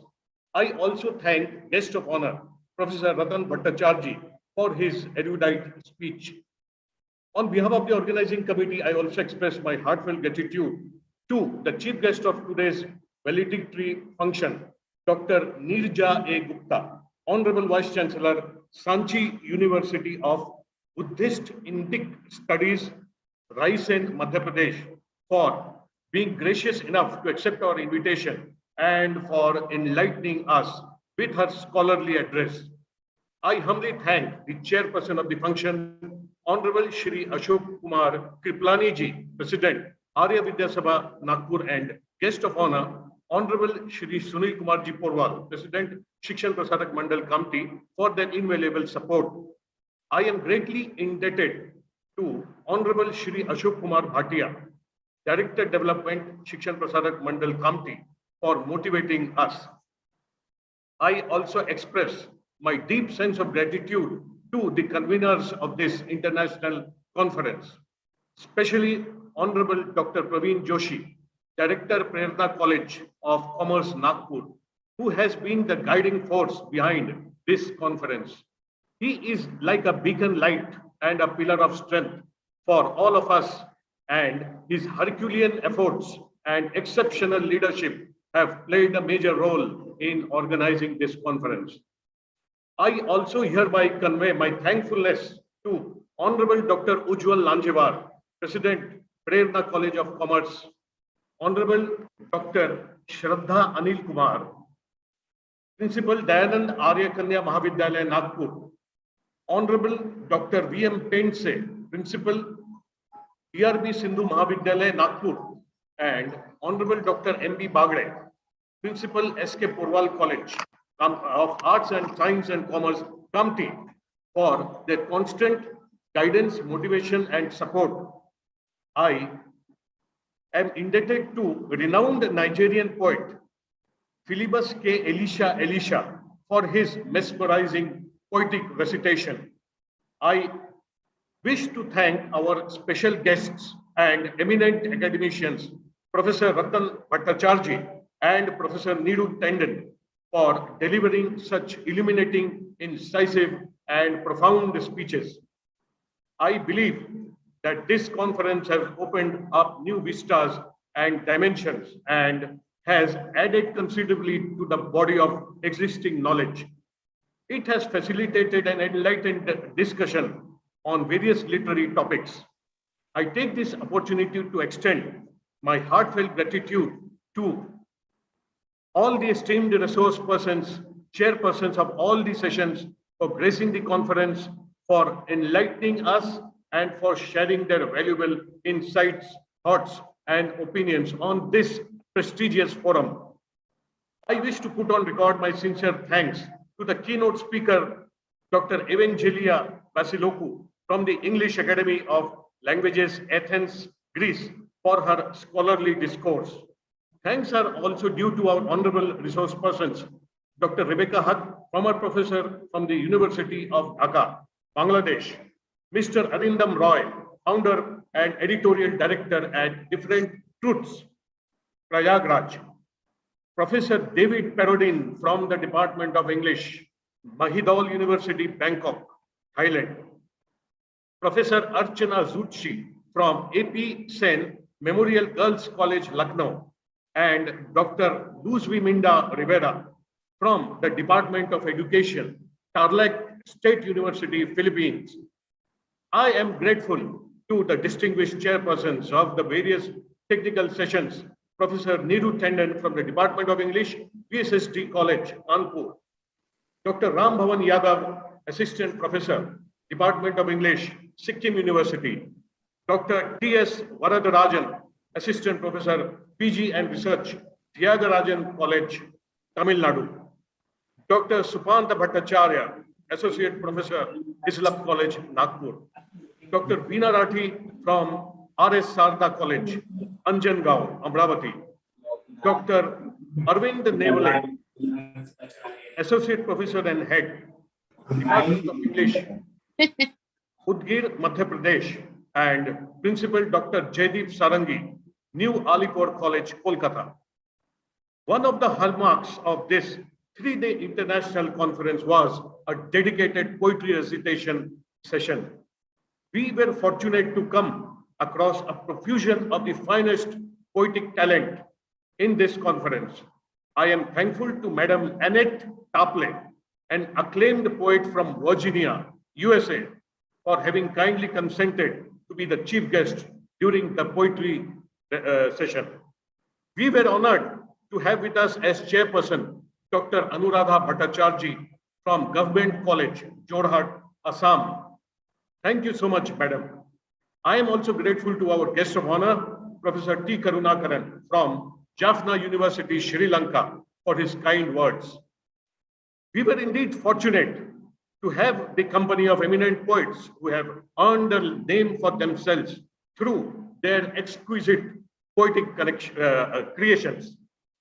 I am thankful to Dr. Balachandran Nair, Professor Vasudev Paul, Dr. Ganesh Khanderao, Miss Rola Poland, Dr. Archana Zutshi, Dr. Ramya Nali, Mr. Paul Gyan Selvan, lecturer in English from West Malaysia, Mr. Rajan Mehra, Dr. Ranjana Saran Sinha, Principal, Dr. Sunil Kumar Naveen from Nabira Mahavidyalaya, Katol, Dr. Uttam Parekar, Dr. Manjushri Deshpande, Shri Rajesh Joshi, Miss Harinder Chima, Dr. Lopamudra Mishra, Shri Gandhar Kulkarni, Dr. Sumangala Pateria, Professor Vaishali Deshmukh, Dr. Ghazala Sheikh, and Mrs. Shrikala Vijayan.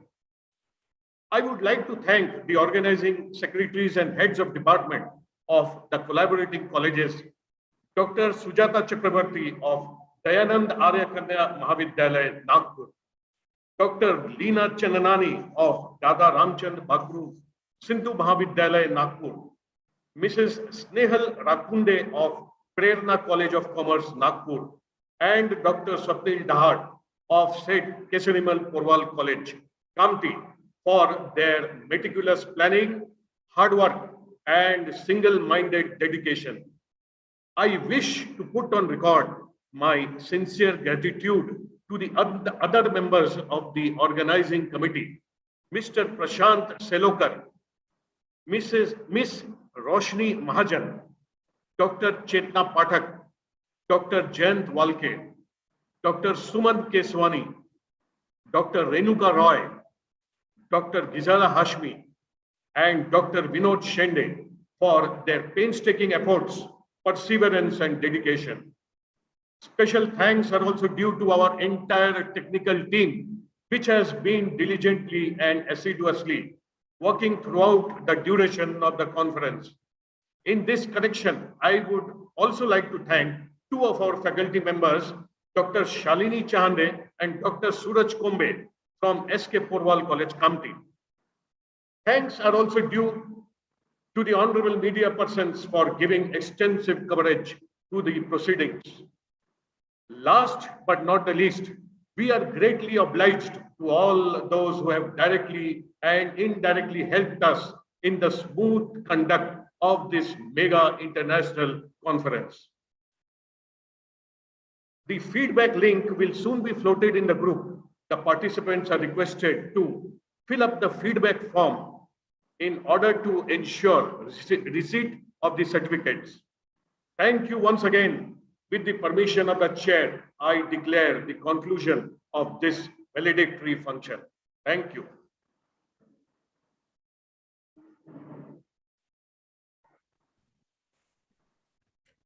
With these, the conference comes to an end. It's a wonderful ceremony. I congratulate all the team members. We will have a separate meeting in which you will be personally congratulated. Dr. Manish has already mentioned all the names. And once again, I congratulate all of you. And with this, our conference is over. Thank you very much. Thank you all. Now you can